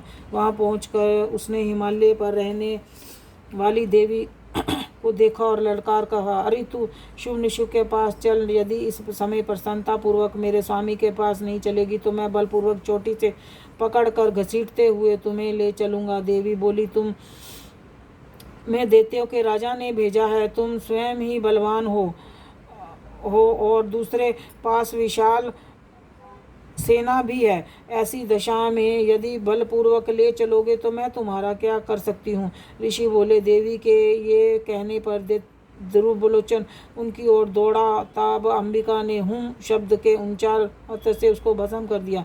फिर तो क्रोध में विह्वल दैत्यों की विशाल सेना और अंबिका ने एक दूसरे पर तीखे बाणों, शक्तियों और फारसों से वर्षा आरंभ कर दी। इतने में ही देवी का वाहन सिंह क्रोध में भरकर भयंकर गर्जना करने वाले को हिलाता हुआ असुरों की सेना पर कूदा। उसने कुछ दैत्यों को नखों की मार से, कितनों को अपने जबड़ों की मार से और कितनों को महादैत्यों को पटक कर दाढ़ों की जख्मी कर मार डाला। उसने अपने नखों के कितने के पेट फाड़ डाले, थप्पड़ मारकर कितनों के सिर धड़ से अलग कर दिए। पृथुक की भुजाएं और मस्तक कट जाने पर अपनी गर्दन के बाल हिलाते हुए उसने दूसरे दैत्यों के पेट फाड़कर उसके समस्त रक्त चूस लिया। अत्यंत क्रोध में भरे हुए देवी के वाहन उस महाबली सिंह ने क्षण भर में असुरों की सेना का संहार कर डाला। शुभ ने जब सुना कि देवी ने ध्रुवलोचन असुर को मार डाला है, तब उसने सिंह के सारी सेना का सफाया कर डाला। तब वह दैत्यराज बड़ा कुपित हुआ, उसने होठ कांपते लगे। उसने चंड और मुंड नामक 2 महादैत्यों को आज्ञा दी कि हे चंड और मुंड, तुम लोग इस बहुत बड़ी सेना को लेकर जाओ और उस देवी के झोटे पकड़कर अथवा उसे बांधकर शीघ्र ही यहाँ ले आओ। यदि इस प्रकार उसको लाने में तुम्हें संदेह हो तो युद्ध में सब प्रकार से अस्त्र शस्त्रों से समस्त असुरी सेना का प्रयोग करके उसका वध कर डालना। उस दुष्टा की हत्या करने पर सिंह के भी मारे जाने पर अंबिका को बांधकर साथ ही शीघ्र लौट आना। 6वां अध्याय समाप्त। जयकारा शेरावाली दा बोल साचे दरबार की जय। 7वां अध्याय, चंड और मुंड का वध।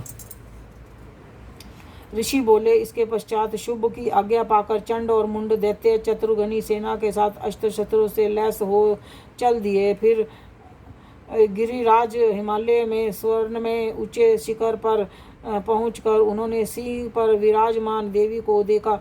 वह मंद मंद मुस्कुरा रही थी। उन्हें देखकर दैत्य लोग तत्परता से पकड़ने का उद्यम करने लगे। किसी ने धनुष ताना, किसी ने तलवार संभाली और कुछ देवी के पास आकर खड़े हो गए। तब अंबिका ने उन शत्रुओं पर बड़ा क्रोध हुआ। तब उस समय क्रोध के कारण उनका मुख काला पड़ गया, ललाट में भौं वक्र हो गई। तब वहां से तुरंत विकराल मुख वाली काली प्रकट हुई, जो तलवार और पाश लिए हुए थी, विचित्र खंडक वाघ धारण किए हुए और चीते के चमड़े की साड़ी पहने नर मुंडों की माला से कलित थी। उसने शरीर से मांस सूख गया था, केवल मात्र अस्थि पंजर शेष था। इससे वह अत्यंत भयंकर जान पड़ती थी। उस मुख वशाल था, जीभ लपलकाने लगी थी के कारण और भी डरावनी प्रतीत होती थी। उसकी आंखें भीतर को धसी हुई थी, अंगारे के समान लाल थी। वह अपनी भयंकर गर्जना से संपूर्ण दिशाओं को गुंजा रही थी। बड़े बड़े दैत्यों का वध करती हुई वे कालिका देवी बड़े वेग से दैत्यों के उस सेना पर टूट पड़ी और उसका भक्षण करने लगी। वह पार्श्वों के अंकुशधारी महावतों और योद्धाओं तथा घंटा सहित कितने ही महारथियों को एक ही हाथ से पकड़कर मुखग्रास बना डालती थी। किसी को बालों से पकड़ लेती, किसी को गला दबोच देती, किसी के पैरों से कुचल डालती और किसी को छाती के मुक्के से गिराकर मार डालती थी। वे असुरों को फेंके हुए बड़े बड़े शास्त्र मुख से पकड़ लेती और रोष में भरकर उनके दांतों से चकनाचूर कर करती। काली के ने बलवान तथा दुरात्मा दैत्यों की यह सारी सेना खत्म कर डाली, खा डाली और कितनों को मार भगाया। कोई तलवार की घाट उतरे गए और कोई खंडवाग से पिटे गए और कितने ही असुर दांतों के अग्रभाग से कुचले जाकर मृत्यु को प्राप्त हुए। इस प्रकार देवी ने असुरों की उस समस्त सेना को क्षण भर में धराशायी कर दिया। यह देखकर चंड और अत्यंत भयानक काली देवी की ओर दौड़ा और महादैत्य मुंड ने अत्यंत भयंकर बाणों की बौछार की तथा हजारों बार चलाए हुए चक्रों से उन भयानक नेत्रों वाली देवी ने अवकृत कर दिया। वे अनेकों चक्र देवी के मुख से सामाते हुए ऐसे जान पड़ रहे थे मानो सूर्य बहुतेरे मंडल बादलों में उदर में प्रवेश कर रहे हों। तब भयंकर गर्जना करने वाली काली ने अत्यंत रोष में भरकर विकट अट्टहास किया। उस समय उसने विकराल और मुख से भीतर कठिनता से देखे जा सकने वाले दांतों की प्रभा से वे अत्यंत उज्ज्वल दिखाई देती थी। सिंह पर से उठकर चंड पर हमला किया और उसके केश पकड़कर उसी तलवार से उसका मस्तक धड़ से अलग कर दिया। चंड को मरा देखकर मुंड भी देवी की ओर दौड़ा। तब देवी ने रोष में भरकर उसे भी तलवार से घायल करके धरती पर सुला दिया। पराक्रमी चंड और मुंड को मारा गया देख मरने से बची हुई बाकी सेना आतंकित हो चारों ओर भाग गई। तत्पश्चात काली ने चंड और मुंड के मस्तक हाथ में ले चंडिका के पास जाकर प्रचंड अट्टहास करते हुए कहा, देवी मैं चंड और मुंड नामक इन दोनों महासुरों को भेंट करने के लिए लाई हूँ। अब यज्ञ में तुम शुभ और निशुभ का स्वयं ही वध करना। ऋषि बोले। वहां लाए हुए चंड और मुंड नामक महादैत्य को देखकर कल्याणी चंडी ने काली से मधुर वाणी में कहा, देवी तुम चंड और मुंड को लेकर मेरे पास आई हो, इसीलिए संसार में चामुंडा के नाम से विख्यात होगी। 7वां अध्याय समाप्त। जयकारा शेरावाली दा बोल साचे दरबार की जय। 8वां अध्याय रक्त बीज का वध। ऋषि बोले, चंड और मुंड नामक दैत्यों के मारे जाने पर बहुत सी सेना विनिष्ट हो जाने पर दैत्यों का राजा प्रतापी शुभ के मन में बहुत क्रोध पैदा हुआ। उसने दैत्यों के संपूर्ण सेना को युद्ध के लिए प्रस्थान करने का आदेश दिया। वह बोला, यह आज उदययुग नाम के 86 दैत्य सेनापति अपनी सेनाओं के साथ युद्ध के लिए कूच करें और कंबू नामक वाले दैत्यों को 84 सेना नायक अपनी अपनी सेनाओं के साथ घिरे हुए यात्रा करे। 50 कोटि वीर्य कुल और 100 ध्रुम कुल असुर सेनापति मेरी आज्ञा से सेना सहित प्रस्थान करे। कालक द्रोहत मौर्य और काल के असुर भी लड़ाई के लिए तैयार हो मेरी आज्ञा से तुरंत प्रस्थान करें। भयानक शासन करने वाला असुरराज शुभ इस प्रकार आज्ञा दे शस्त्रों बड़ी सेनाओं के साथ युद्ध के लिए प्रस्तुत हुआ वो उसकी अत्यंत भयंकर सेना को आती देख चंडिका ने उस अपने धनुष की टकार से पृथ्वी की आकाश से बीच से भाग बुझा दिया। राजन दंततर देवी के सिंह से बड़े जोर से दहाड़ना आरंभ किया। फिर अंबिका ने घंटे की आवाज़ से उस दांत को भी अधिक बढ़ा दिया। धनुष की कटार, सिंह की दहाड़ और घंटे की ध्वनि से संपूर्ण दिशाएं गूंज उठी। उसी समय भयंकर शब्द से काली ने अपने विकराल मुख को और बढ़ा लिया तथा इस प्रकार विजयी हुई।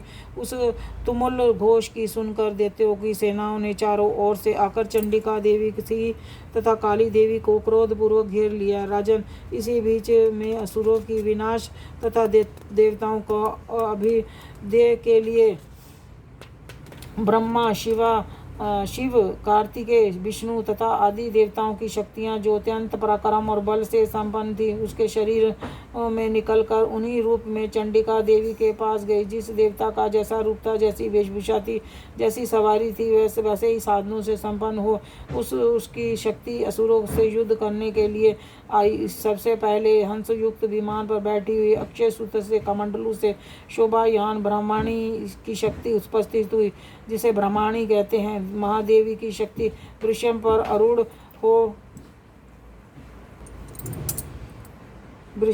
आरूढ़ हो हाथों में श्रेष्ठ त्रिशूल धारण किए हुए महानाग का कणक पहने मस्तक पर चंद्र रेखा से भी भूषित हो वहां पहुंची।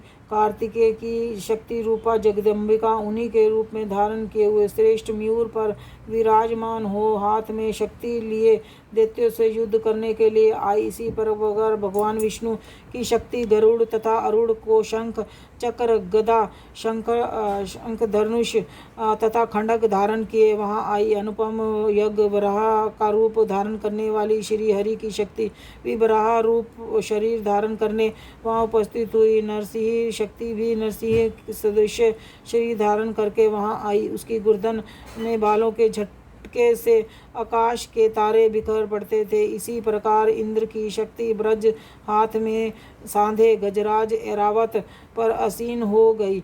उसके भी सहस्त्र नेत्र थे। जैसा इंद्र का रूप था वैसा ही उसका भी था। दंततर उन देव शक्तियों से घिरे हुए महादेव जी ने चंडिका से कहा, मेरी संतुष्टि के लिए तुम शीघ्र इस असुरों का विनाश करो। तब देवी के शरीर से अत्यंत भयानक और परम उग्र चंडिका शक्ति उत्पन्न हुई, जो सैकड़ों गीदड़ियों की भांति शब्द करने लगी। उस अपराजिता देवी से ने धूमिल जटा वाले महादेवी से कहा, भगवान आप शुभ निशुभ के पास दूत बनकर जाइए और उस अत्यंत घमंडी दानव शुभ निशुभ से कहिए कि साथ ही उनके अतिरिक्त जो भी दानव युद्ध के लिए उपस्थित है उनको भी ये संदेश दीजिए। देवताओं ने, यदि तुम जीवित रहना चाहते हो तो पताल में वापस चले जाओ। इंद्र की त्रिलोक्य का राजा मिल जाएगा और देवता यज्ञ भाग का भोग करेंगे। यदि अपने बल पर घमंड है तो चूर तुम युद्ध करना चाहते हो तो आओ, मेरी योगनियाँ तुम्हारे कच्चे मांस से तृप्त हो। क्योंकि उसी देवी ने भगवान शिव को दूत के कार्य के लिए नियुक्त किया था, इसीलिए शिवदूती के नाम से संसार में विख्यात हुई। भगवान शिव ने मुख से देवी के वचन सुनकर महादैत्य भी क्रोध में भर कर यहाँ कल्त्यानी विराजमान थी उस ओर बढ़े। उसने बाद में दैत्य क्रोध में भरकर पहले की देवी के ऊपर भानु शक्ति और दृष्टि आदि अनेकों से अस्त्रों से वर्षा करने लगे। तब देवी ने भी खेल खेल में उनके धनुष की कटार की और उसके छोड़े हुए बाण, बड़े बड़े बाणों द्वारा दैत्यों को चलाए हुए बाण शक्ति और फारसों को काट डाला। फिर काली उनके आगे होकर शत्रु का शूल प्रहारों से विर्धन करने लगी। खंडकवार से उसका कचुम्बर निकालती हुई रणस्थली में विचरने लगी। ब्राह्मणी भी जिस और जाती उसी ओर से अपने कमांडलू का जल छिड़क कर शत्रुओं के ओज को प्रक्रम और नष्ट कर देती थी। महेश्वरी ने त्रिशूल से तथा वैष्णव ने चक्र और अत्यंत क्रोध में विह्वल हुई कुमार कार्तिकेय की शक्ति ने दैत्यों का संहार आरंभ किया। इन शक्ति के प्रहार से आहत ही सैकड़ों दैत्य दानव रुधिर धारा बहते हुए धराशायी हो गए। पराही शक्ति ने कितनों को अपनी नुथुन की मार से नष्ट किया। दाढ़ों की अग्रिम भाग से कितनों को छाती फाड़ डाली तथा कितने ही दैत्य चक्र की चोट से विर्धन हो गए। नरसिंह भी दूसरे दूसरे महादैत्यों को अपने नखों से विर्धन करने खाती और सिंहनाद की दिशाओं से आकाश को गूंजाती हुई युद्ध क्षेत्र में आबाद विचरने लगी। शिवदूती ने प्रचंड अट्टहास से अत्यंत भयभीत हो कितने ही असुर पृथ्वी पर गिर पड़े। उन्हें शिवदूती ने उस समय अपना ग्रास बना लिया। इस प्रकार क्रोध में भरे मृतगणों को नाना प्रकार के उपायों से बड़े बड़े असुरों को मर्दन देख दैत्य सैनिक भाग खड़े हुए। मृतगणों से पीड़ित दैत्यों को युद्ध से भागते देख रक्त बीज नाम का महादैत्य कुपित हो युद्ध के लिए आगे बढ़ा। उसके शरीर से जब रक्त की बूंद पृथ्वी पर गिरती तब उसी के समान शक्तिशाली एक दूसरा महादैत्य पृथ्वी पर पैदा हो जाता। महाअसुर रक्त बीज हाथ में गदा लेकर इंद्र शक्ति के साथ युद्ध करने लगा। तब इंद्रायणी ने अपने ब्रज से रक्त बीज को मारा। ब्रज ने घायल होने पर उसके शरीर से रक्त बहने लगा और उससे उसी के समान रूप तथा बल वाले योद्धा उत्पन्न होने लगे। उसके शरीर से खून की जितनी बूंदें गिरी उतने ही दैत्य उत्पन्न हो गए तथा रक्त बीज के समान वीर्यवान बलवान और पराक्रमी थे। वे रक्त से होने वाले दैत्य के अत्यंत भयंकर अस्त्र शस्त्रों से प्रहार से करते हुए मृतगणों के साथ अत्यंत घोर युद्ध करने लगे। पुनः ब्रज के प्रहार से अब उसका मस्तक घायल हुआ तो उसके रक्त बहने लगे, जिससे हजारों वैसे ही पुरुष उत्पन्न होने लगे। वैष्णवी ने युद्ध के रक्तबीज के चक्र का प्रहार किया और इंद्राणी ने दैत्य सेनापति को गदा से चोट पहुंचाई। वैष्णवी के चक्र से घायल होने पर उसके शरीर से जो रक्त बहा उसे उसी पर बराबर आकार वाले शस्त्रों महादैत्य प्रकट हुए। उससे द्वारा संपूर्ण जगत व्यापक हो गया। कुमारी ने शक्ति से बराही के खंडक और महेश्वरी ने त्रिशूल से महादैत्य रक्तबीज को घायल किया। उस महादैत्य रक्तबीज ने भी क्रोध में भरकर गदा से मातृ शक्ति पृथक प्रहार किया। शक्ति को शूल आदि से अनेक बार घायल होने पर जो शरीर से रक्त धारा पृथ्वी पर गिरी उससे सैकड़ों असुर उत्पन्न हो गए। इस प्रकार उस दैत्य के रक्त से प्रकट हुए असुरों द्वारा संपूर्ण जगत व्याप्त हो गया। इससे देवता आतंकित हो उठे। देवताओं का उदास देखकर चंडिका ने काली को शीघ्रतापूर्वक कहा, चामुंडे तुम अपने मुख को और भी विकृत करो और मेरे स्त्रपात से गिरने वाले रक्त बिंदुओं को उससे उत्पन्न होने वाले महादैत्यों को तुम अपने इस उतावले मुख में खा जाओ। इस प्रकार रक्त से उत्पन्न होने वाले महादैत्यों का भक्षण करती हुई तुम रन में विचरती रहो। ऐसा करने से उस दैत्य का सारा रक्त खत्म हो जाए तब स्वयं भी नष्ट हो जाएगा। उस भयंकर दैत्यों को जब सब तुम खा जाओगी तो दूसरे नए दैत्य उत्पन्न नहीं हो सकेंगे। यूं कहकर चंडिका देवी ने शूल से रक्त बीज को मारा और काली ने अपने मुख से उसका रक्त ग्रहण कर लिया। तब उसने चंडिका पर गदा का प्रहार किया, किंतु उस गदापात से देवी को तनिक भी वेदना नहीं हुई।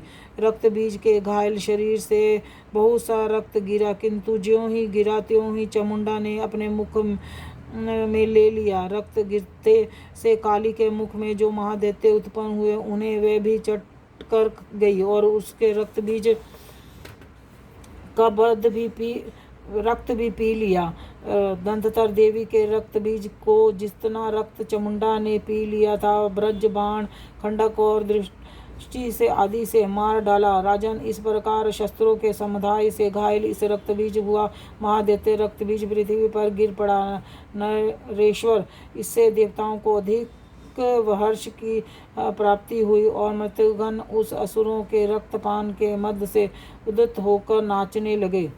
8वां अध्याय समाप्त। जय अम्बे जगदम्बे मैया, जय जगदिया जोता वाली माता रानी थोड़ी सदा ही जय।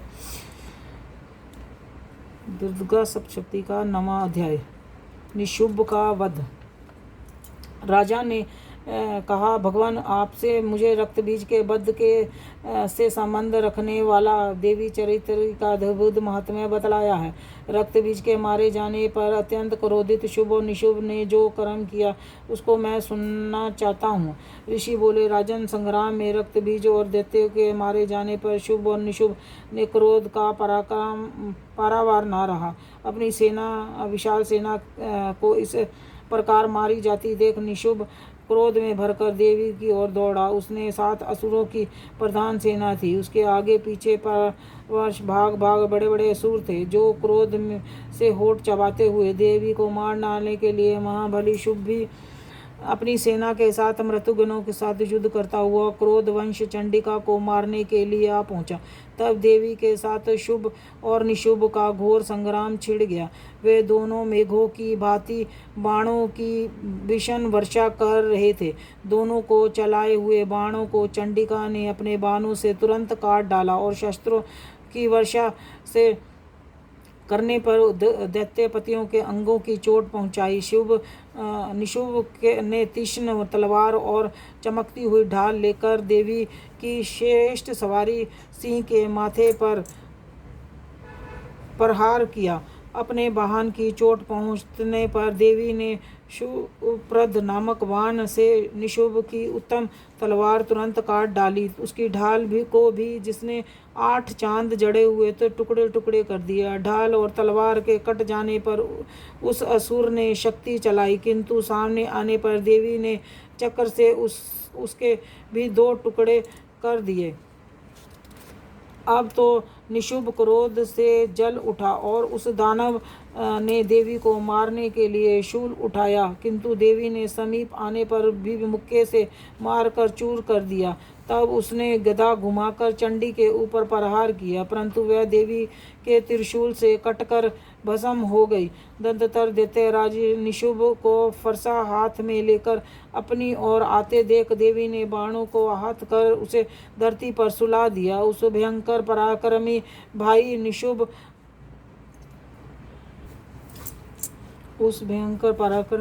निशुभ को धराशायी हो जाने पर शुभ क्रोधित हुआ और अंबिका का वध करने के लिए आगे बढ़ा। रथ पर बैठे बैठे ही उत्तम अस्त्रों से शोभायमान अपनी बड़ी बड़ी 8 अनुपम भुजाओं से समूचे आकाश को ढककर वह अद्भुत शोभा पाने लगा।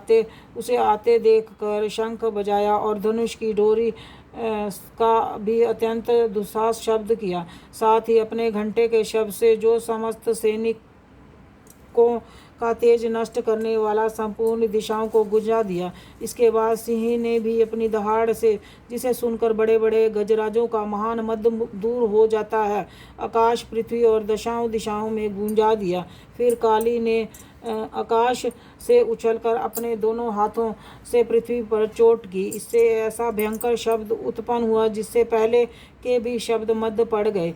अब शिवदूती ने दैत्यों के लिए अमंगलजन अट्टहास किया। इस शब्दों को सुनकर समस्त असुर थर्रा उठे, किंतु शुभ को बड़ा क्रोध हुआ। उस समय देवी ने जब शुभ को लक्ष्य करके ओ दुरात्मा खड़ा रह कहा, तभी आकाश में खड़े हुए देवता बोल उठे, जय हो जय हो।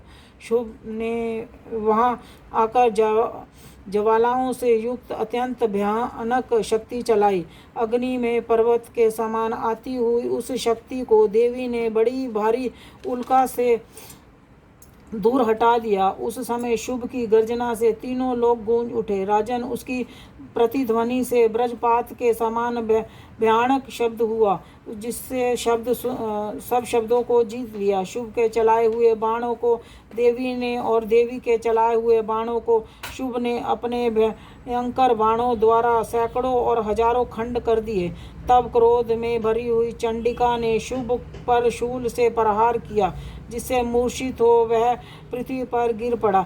इतने में निशुभ को चेतना हुई और उसने धनुष हाथ को में लेकर बाणों द्वारा देवी काली को सिंह को घायल कर डाला। फिर उस दैत्यराज ने 10,000 बाहें बनाकर चक्रों से प्रहार कर चंडिका को अच्छेदित कर दिया। तब दुर्गम पीड़ा का नाश करने वाली भगवती दुर्गा ने कुपित होकर अपने बाणों से उस चक्रों के बाणों को काट गिराया। तब वह गदा हाथ में लेकर बड़े वेग से दौड़ा। उसके आते ही चंडी ने तीक्ष्ण धार वाली तलवार उसकी गदा को शीघ्र ही काट डाला। तब उसके शूल हाथ में लिया। देवताओं को पीड़ा देने वाले निशुंभ को शूल हाथ में लिए हुए आते देख चंडिका ने वेग से चलाए हुए अपने शूल से उसकी छाती भेद डाली।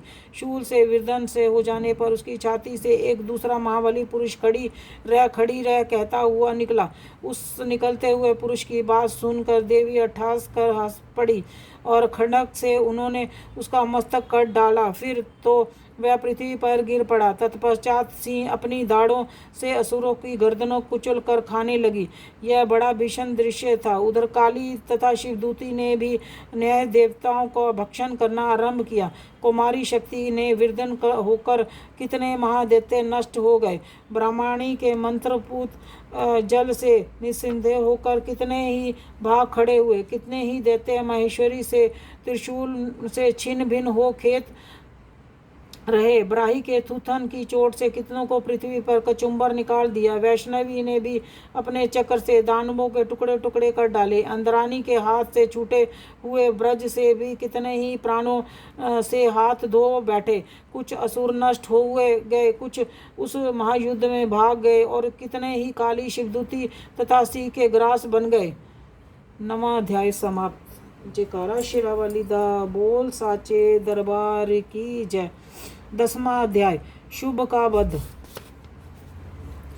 ऋषि बोले, राजन, अपने प्राणों के समान प्यारे निशुभ को मारा गया देखकर सारी सेना का संहार होता हुआ जान शुभ ने कुपित होकर कहा, दुष्टे दुर्गे, तू बल के मध्य में आकर झूठ मूठ का घमंड न दिखा। तू बड़ी अभिमानी है बनी हुई है, किंतु दूसरी स्त्रियों का सहारा लेकर लड़ती है। देवी बोली, अरे दुष्ट, मैं अकेली ही हूँ। इस संसार में मेरे सिवा दूसरी कौन है? देख, ये मेरी ही विभूतियाँ हैं, इसीलिए मुझ में ही प्रवेश कर रही हैं। तत्पश्चात ब्राह्मणी आदि समस्त देवियां अंबिका देवी के शरीर में समा गई। उस समय केवल अंबिका देवी ही शेष रह गई। देवी बोली, मैं अपनी विभूतियों से अनेक रूपों में यहाँ उपस्थित हुई थी। उन सब रूपों को मैंने समेट लिया है। अब अकेली हूँ, युद्ध के लिए खड़ी हूँ। तू भी स्थिर हो जा। ओ ऋषि बोले, दंततर देवी को शुभ दोनों में सब देवताओं तथा दानवों को देखते देखते भयंकर संग्राम छिड़ गया। बाणों की बुछार तथा पहने अस्त्रों और दारुण अस्त्रों के प्रहार के कारण उन दोनों का युद्ध सब लोगों को बड़ा भयानक प्रतीत हुआ। उस समय अंबिका देवी ने सैकड़ों दिव्य शस्त्र छोड़े। उन दैत्य राज शुभ ने उन्हें प्रतिकारक अस्त्रों द्वारा काट डाला। इसी प्रकार शुभ ने भी द्वितीय अस्त्र चलाए। उन्हें परमेश्वरी ने भयंकर हुंकार शब्द के उच्चारण मात्र से ही खेल खेल में ही विनिष्ट कर डाला। तब उस दैत्य ने सैकड़ों बाणों से देवी को ढक दिया।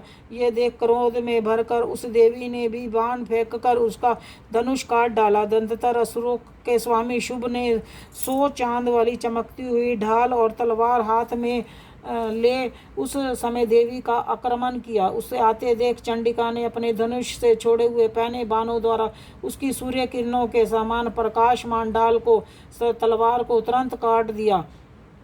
फिर उस दैत्य ने घोड़े और सारथी भी मारे गए। धनुष तो पहले ही कट चुका था। अब उसके अंबिका को मारने के लिए उद्यम हो भयंकर मृदगंध हाथ में लिया।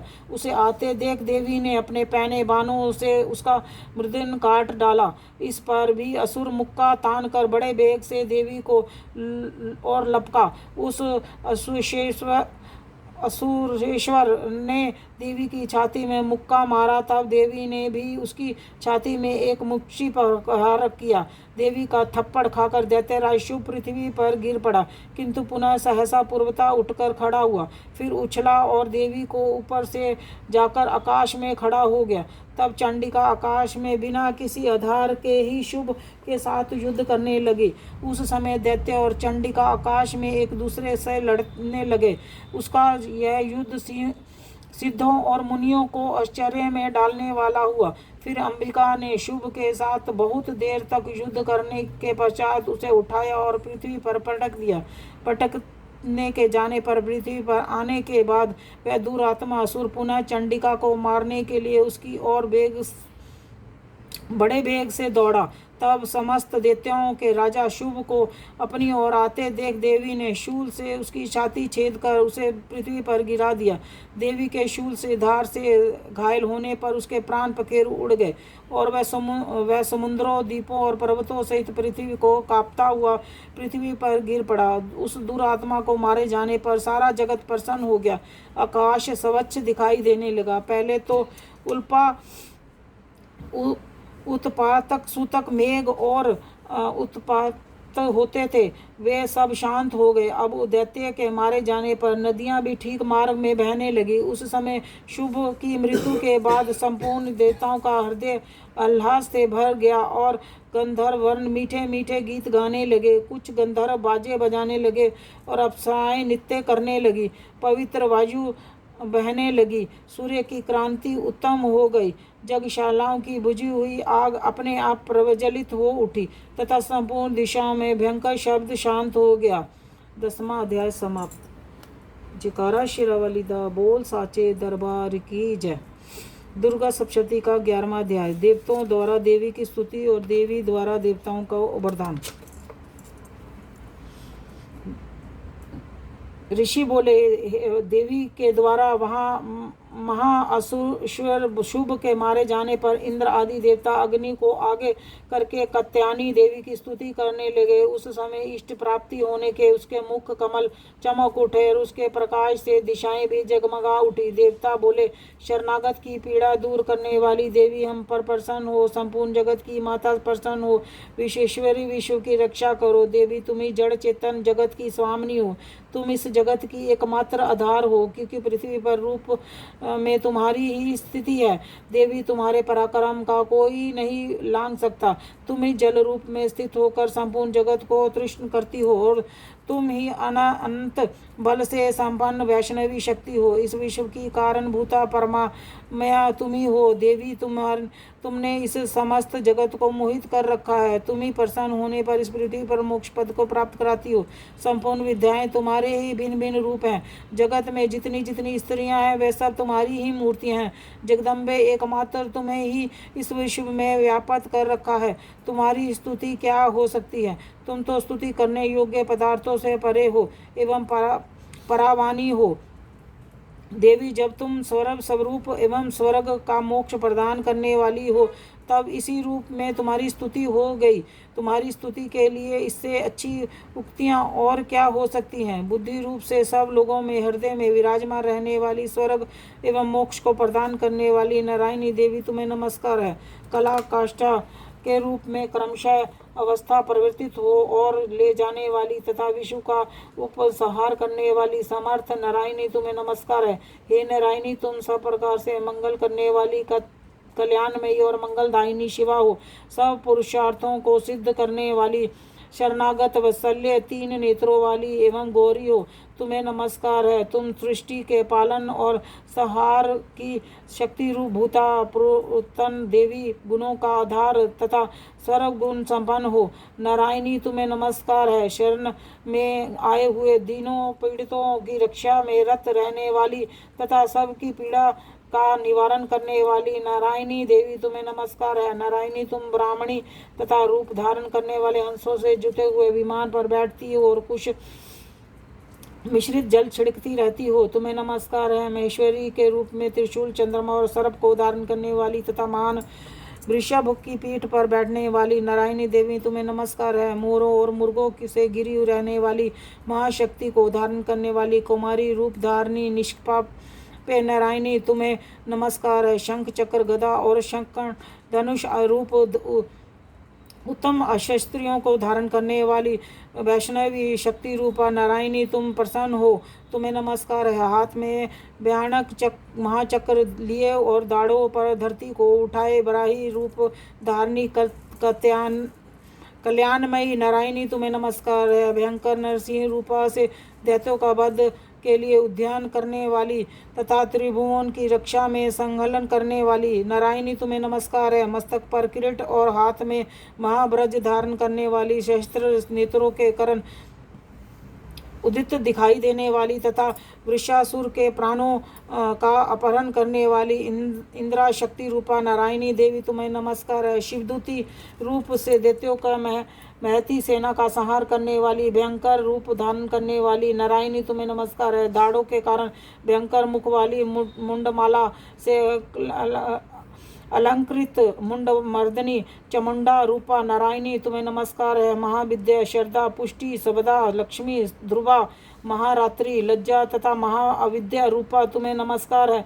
मेधा सरस्वती वरा भूति तामसी नित्या तथा ईशा रूपणी नारायणी तुम्हें नमस्कार है। सर्वरूपा सर्वेश्वरी तथा सब प्रकार की शक्ति से संपन्न दिव्य रूपा दुर्गे देवी भय सब भयों से हमारी रक्षा करो तुम्हें नमस्कार है। कत्यानी यह 3 नेत्रों से सुशोभित तुम्हारा सौभाग्य मुख सब प्रकार से भयों से हमारी रक्षा करे तुम्हें नमस्कार है। भद्रकाली ज्वालाओं के कारण विकराल प्रतीत होने वाला अत्यंत भयंकर और समस्त असुरों का संहार करने वाला तुम्हारा त्रिशूल भय से हमारी रक्षा करे तुम्हें नमस्कार है। देवी जो अपनी ध्वनि से संपूर्ण जगत को व्याप्त करके दैत्यों का तेज नष्ट कर देता है, वह तुम्हारा घंटा हम लोगों की पापों से उसी प्रकार रक्षा करे जैसे माता अपने पुत्रों के बुरे कर्मों से बचाती है। चंडी के तुम्हें हाथों में सुशोभित खंडंग और असुरों के रक्त और चर्बी से रचित है, वह हमारे लिए कल्याणकारक हो। हम तुम्हें नमस्कार करते हैं देवी, तू प्रसन्न होने पर सब रोगों को नष्ट कर देती हो और क्रोधित होने पर मनोवांछित सभी कामनाओं का नाश कर देती हो। जो लोग तुम्हारी शरण में आ चुके हैं उन पर विपत्ति तो आती नहीं, तुम्हारी शरण में गए हुए मनुष्य दूसरों को शरण देने योग्य हो जाते हैं।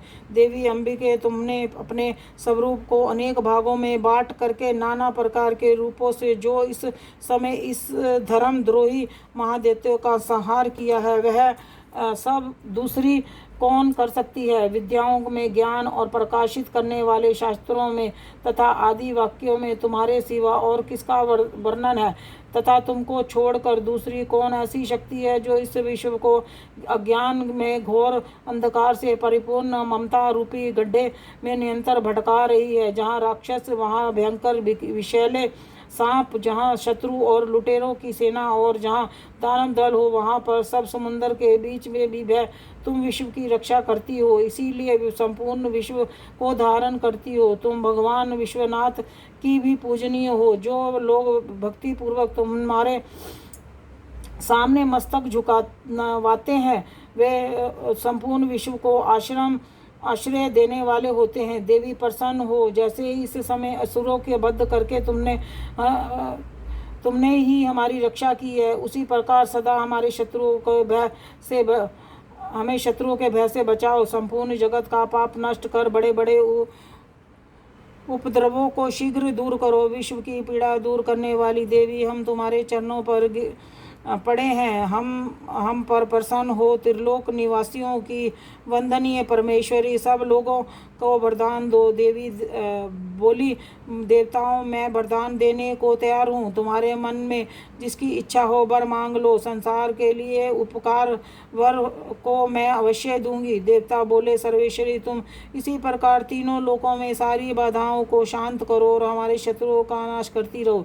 देवी बोली, देवताओं वे तंत्र और 28वें युग में शुभ और निशुभ नाम के 2 अन्य महादैत्य पैदा होंगे। तब मैं नंद ग्वाले के घर में उनकी पत्नी यशोदा के गर्भ से पैदा हो विंध्याचल में जाकर रहूंगी और उस उक्त दोनों असुरों का नाश करूंगी। फिर अत्यंत भयंकर रूप से पृथ्वी पर अवतार ले मैं वैचारिक नाम से दानवों का वध करूंगी। उस भयंकर महादैत्यों का भक्षण करते समय मेरे दांत अनार के फूल की भांति लाल हो जाएंगे। तब स्वर्ग में देवता और मर्त्यलोक में मनुष्य सदा मेरी स्तुति करते हुए मुझे रक्त दंतिका कहेंगे। फिर पृथ्वी पर 100 वर्षों के लिए वर्षा रुक जाएगी और पानी का अभाव हो जाएगा। उस समय मुनियों की स्तुति करने पर मैं पृथ्वी पर नीजा के रूप में प्रकट होंगी और 100 नेत्रों से मुनियों की ओर रखूंगी। अतः मनुष्य शताशी इस नाम से मेरा कीर्तन करेंगे। देवताओं, उस समय मैं अपने शरीर से उत्पन्न हुए शाकों द्वारा समस्त संसार को भक्षण पोषण करूंगी। जब तक वर्षा नहीं होगी तब तक मैं शाक ही सबसे प्राणों की रक्षा करेंगे। ऐसा करने के कारण पृथ्वी पर शाकांबरी के नाम से मेरी प्रसिद्धि होगी। उसी अवतार में मैं दुर्गम नामक महादैत्य का वध भी करूंगी। इससे मेरा नाम दुर्गा देवी के नाम से प्रसिद्ध होगा। फिर जब मैं भीम रूप धारण करके मुनियों की रक्षा के लिए हिमालय पर्वत पर राक्षसों का भक्षण करूंगी, उस समय मन सब मुनि भक्ति से नतमस्तक होकर मेरी स्तुति करेंगे। तब मेरा नाम भीमा देवी के रूप में प्रसिद्ध होगा। जब अरुण नामक दैत्य तीनों लोकों को भारी उपद्रव मचाएगा, तब मैं तीनों लोकों में हित के लिए 6 पैरों वाले असंख्य ब्राह्मणों का भ्रमण का धारण करके उस महासुर का वध करूंगी। उस समय सब लोग ब्राह्मणी के नाम से चारों तरफ से मेरी स्तुति करेंगे। इस प्रकार जब जब संसार में दानवी बाधा उत्पत्ति होगी, तब तब अवतार लेकर मैं शत्रु का संहार करूंगी। 11वां अध्याय समाप्त। जयकारा शिरवलिदा बोल साचे दरबार की जय।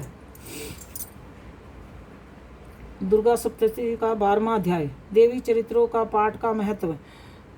देवी बोली, देवताओं, एकाग्र मन से होकर प्रतिदिन इन स्तुतियों से मेरी वंदना करेगा, उसकी सारी बाधा निश्चय ही दूर कर दूंगी। जो मधु और कैटव का नाश, महिषासुर का वध, शुभ निशुभ का संहार प्रसंग का पाठ करेंगे तथा अष्टमी, चतुर्थी और नवी को भी एकाग्र मन से भक्ति भरे हृदय से मेरे उत्तम महत्व को श्रवण करेंगे, उन्हें कोई पाप नहीं छू सकेगा। उन पापों से आने वाली आपत्तियां भी नहीं आएंगी। उसके घर में कभी गरीबी नहीं होगी, उसको कभी प्रेमी जनों का वियोग नहीं, दुख भी नहीं सहना पड़ेगा। इतना ही नहीं, उसे शत्रुओं से, लुटेरों से, राजा से, शस्त्र से, अग्नि से तथा जल से भी कभी डर नहीं होगा। इसीलिए सबको एकाग्रित होकर भक्ति पूर्वक मेरे इस महत्व को सदा पढ़ना और श्रवण करना चाहिए।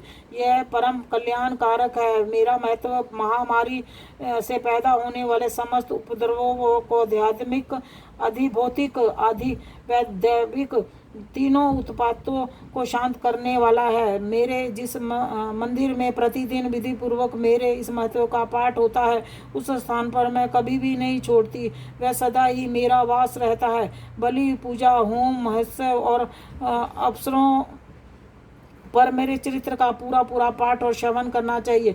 ऐसा करने पर मनुष्य विधि को जानकर ना बिना जाने भी मेरे लिए बलि, पूजा, होम आदि करेगा, उसे बड़ी प्रसन्नता के साथ ग्रहण करूँगे।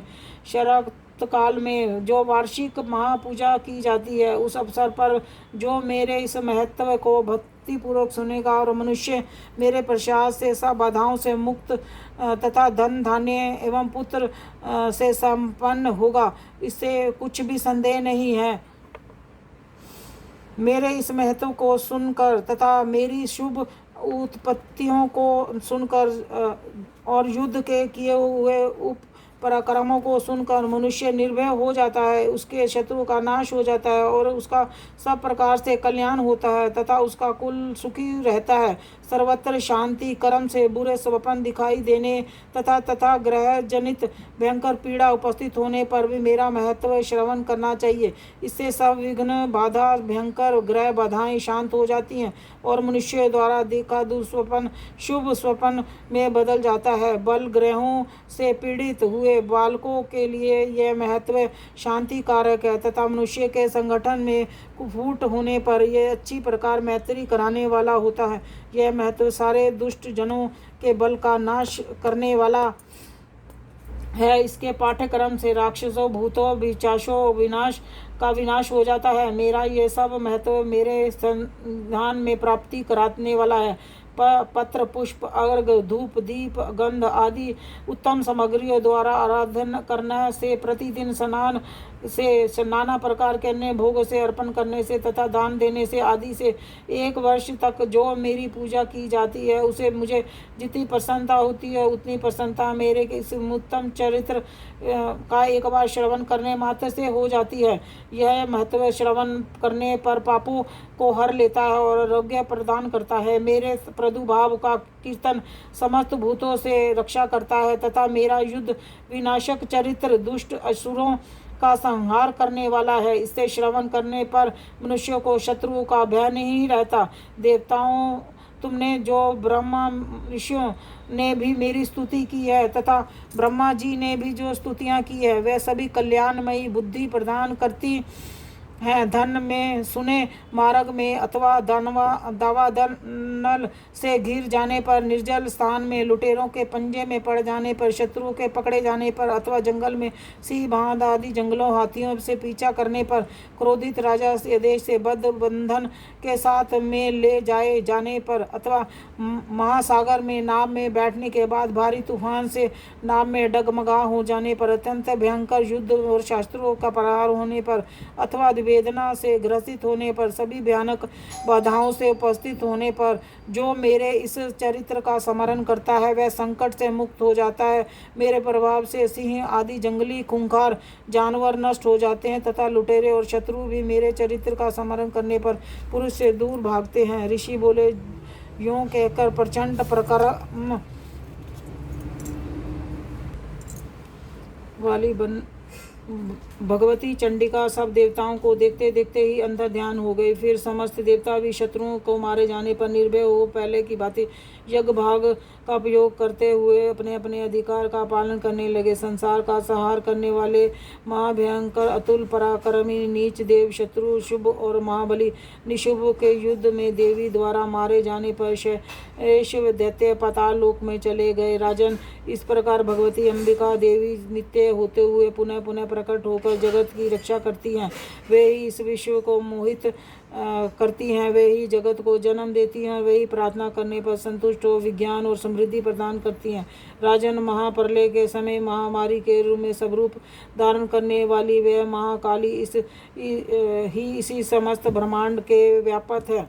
वे ही समय समय पर महामारी होती हैं और वे ही स्वयं अजन्मा होती हैं और सृष्टि के रूप में प्रकट होती हैं। वह सनातनी देवी ही समय अनुसार संपूर्ण भूतों की रक्षा करती है। मनुष्य को अभ्युदय के समय वे ही घर की लक्ष्मी के रूप में स्थित हो उन्नति प्रदान करती हैं। वे ही इस अभाव में समय दरिद्रता बनकर विनाश का कारण होती हैं। पुष्प, धूप और गंध आदि से पूजन करके उसकी स्तुति करने पर धन, धार्मिक बुद्धि तथा उत्तम गति प्रदान करती हैं। 12वां अध्याय समाप्त। जयकारा शेरावाली दा बोल साचे दरबार की जय। 13वां अध्याय सूरत और वैश्य की देवी का वरदान। ऋषि बोले, राजन, इस प्रकार मैंने तुम देवी के अनुपम महत्व का वर्णन किया। इस जगत को धारण करती हैं, उस देवी का ऐसा ही प्रभाव है। वे ही विद्या उत्पन्न करती हैं। भगवान विष्णु की महामाया उस भगवती के द्वारा ही तुम ये वैश्य तथा न्याय विवेक जन मोहित होते हैं, मोहित हुए तथा भविष्य में मोहित होंगे। महाराज, तुम ही उन्हीं परमेश्वरी की शरण में जाओ। पूजा करने पर वे ही मनुष्य को भोग, स्वर्ग और मोक्ष प्रदान करती हैं। मार्कंडे जी कहते हैं, कौटुंब जी, मेघा मुनि के वचन सुनकर राजा सूरत ने उत्तम व्रत का पालन करने वाले उस महाभाग महर्षि को प्रणाम किया। वे अत्यंत ममता और राज्य से छिन जाने से बहुत खिन्न हो चुके थे। महामुनि इसीलिए रिक्त होकर राजा तथा वैश्य तत्काल तपस्या करने चले गए और जगदम्बा के दर्शन के लिए नदी के तट पर रहकर तपस्या करने लगे। वह राजा और वैश्य उत्तम देवी सूतक का जाप करते हुए तपस्या में लग गए। वे दोनों नदी के तट पर देवी की मिट्टी की मूर्ति बनाकर पुष्प, धूप और हवन आदि से द्वारा उनकी आराधना करने लगे। उन्होंने पहले तो आहार को धीरे धीरे कम किया, फिर बिल्कुल निराहार रहकर देवी का मन लगाने लगे। एकाग्र पूर्वक उनका चिंतन आरंभ किया। वे दोनों अपने शरीर से रक्त और से प्रेषित बलि देते हुए लगातार 3 वर्षों तक समय पूर्वक पूजा करते रहे। इस पर प्रसन्न होकर जगत को धारण करने वाली चंडिका देवी ने साक्षात दर्शन देकर देवी बोली, हे राजन तथा पहले कुलों को आनंदित करने वाले वैश्य, तुम लोग जिस वस्तु की कामना रखते हो वह मुझसे मांगो, मैं संतुष्ट हूँ, अतः तुम्हें सब कुछ दूंगी। मार्कंडे जी कहते हैं, तब राजा ने दूसरे जन्म में नष्ट होने वाला राज्य मांगा तथा इस जन्म में शत्रुओं की सेना को बलपूर्वक नष्ट करके पुनः अपना राज्य प्राप्त करने का वरदान मांगा। वैश्य का चित्त संसार की ओर से खिन्न हो गया, विकृत हो चुका था और बड़ा बुद्धिमान था तथा वह समय के उसने ममता और अहंकार रूपी असत्य का नाशक ज्ञान मांगा। देवी बोली, राजन, तुम बड़े थोड़े ही दिनों में शत्रुओं को मारकर अपना राज्य प्राप्त कर लोगे। अब वहाँ तुम्हारा राज्य स्थित रहेगा। फिर मृत्यु के पश्चात तुम भगवान सूर्य के अंश से जन्म लेकर इस पृथ्वी पर स्वर्णिक मणु के नाम से विख्यात होगे। वैश्य वर्ग, तुमने भी इस वर को मुझसे प्राप्त करने की इच्छा की है, उसे देती हूँ। मुझे तुम्हें मोक्ष के लिए ज्ञान प्राप्त होगा। मार्कंडे जी कहते हैं, इस प्रकार उस दोनों के मनवांछित वरदान देकर उसके द्वारा भक्ति पूर्वक अपनी स्तुति सुनकर देवी अंबिका तत्काल अंतर ध्यान हो गई। इस तरह देवी के वरदान से पाकर क्षत्रियों में श्रेष्ठ सूरत सूर्य के से जन्म ले सर्मणिक माणिक मनु हुए। 13वां अध्याय समाप्त। जयकारा शेरा वाली दा बोल साचे दरबार की जय। जगदियां जोतां वाली माता रानी थोड़ी सदाई जय। सर्व कामना सिद्ध प्रार्थना नित्य प्रति पड़े। भगवती भक्ति करो प्रदान तुम भगवान की, फिर करो अम्बे अंबर यश कीर्ति संतान की। तुम ही बचा लो आन कर एकाल के एकाल से, गोद में गोरी उठा करो प्यार अपने लाल से। चिंतपूर्णिया हटा चिंता बचा ले पाप से, लक्ष्मी लाखों के भरे भंडारे अपने आप से। नैना देवी आओ नैन में विराजो आन तुम, माता वैष्णवी बचा विषयों से निज संतान तुम। मंगला मंगल मुखी मंगल करो नर नार पे, चंडिका चढ़ छेड़ सुखद सकल परिवार में। भद्रकाली भद्र पुरुषों में मेरा सम्मान हो, ज्वाला मन की जलन और चरणों में तेरे ध्यान हो। चमुंडा चारों धाम चरणों में तेरे विश्राम हो, माता मन बेचैन तुम में लीन आठो जाम हो। जय अम्बे जगदम्बे मैया जय। जगियां जोतां वाली माता रानी थोड़ी सदाई जय। भुलना चुका माफ करने वाली माता रानी थोड़ी सदाई जय।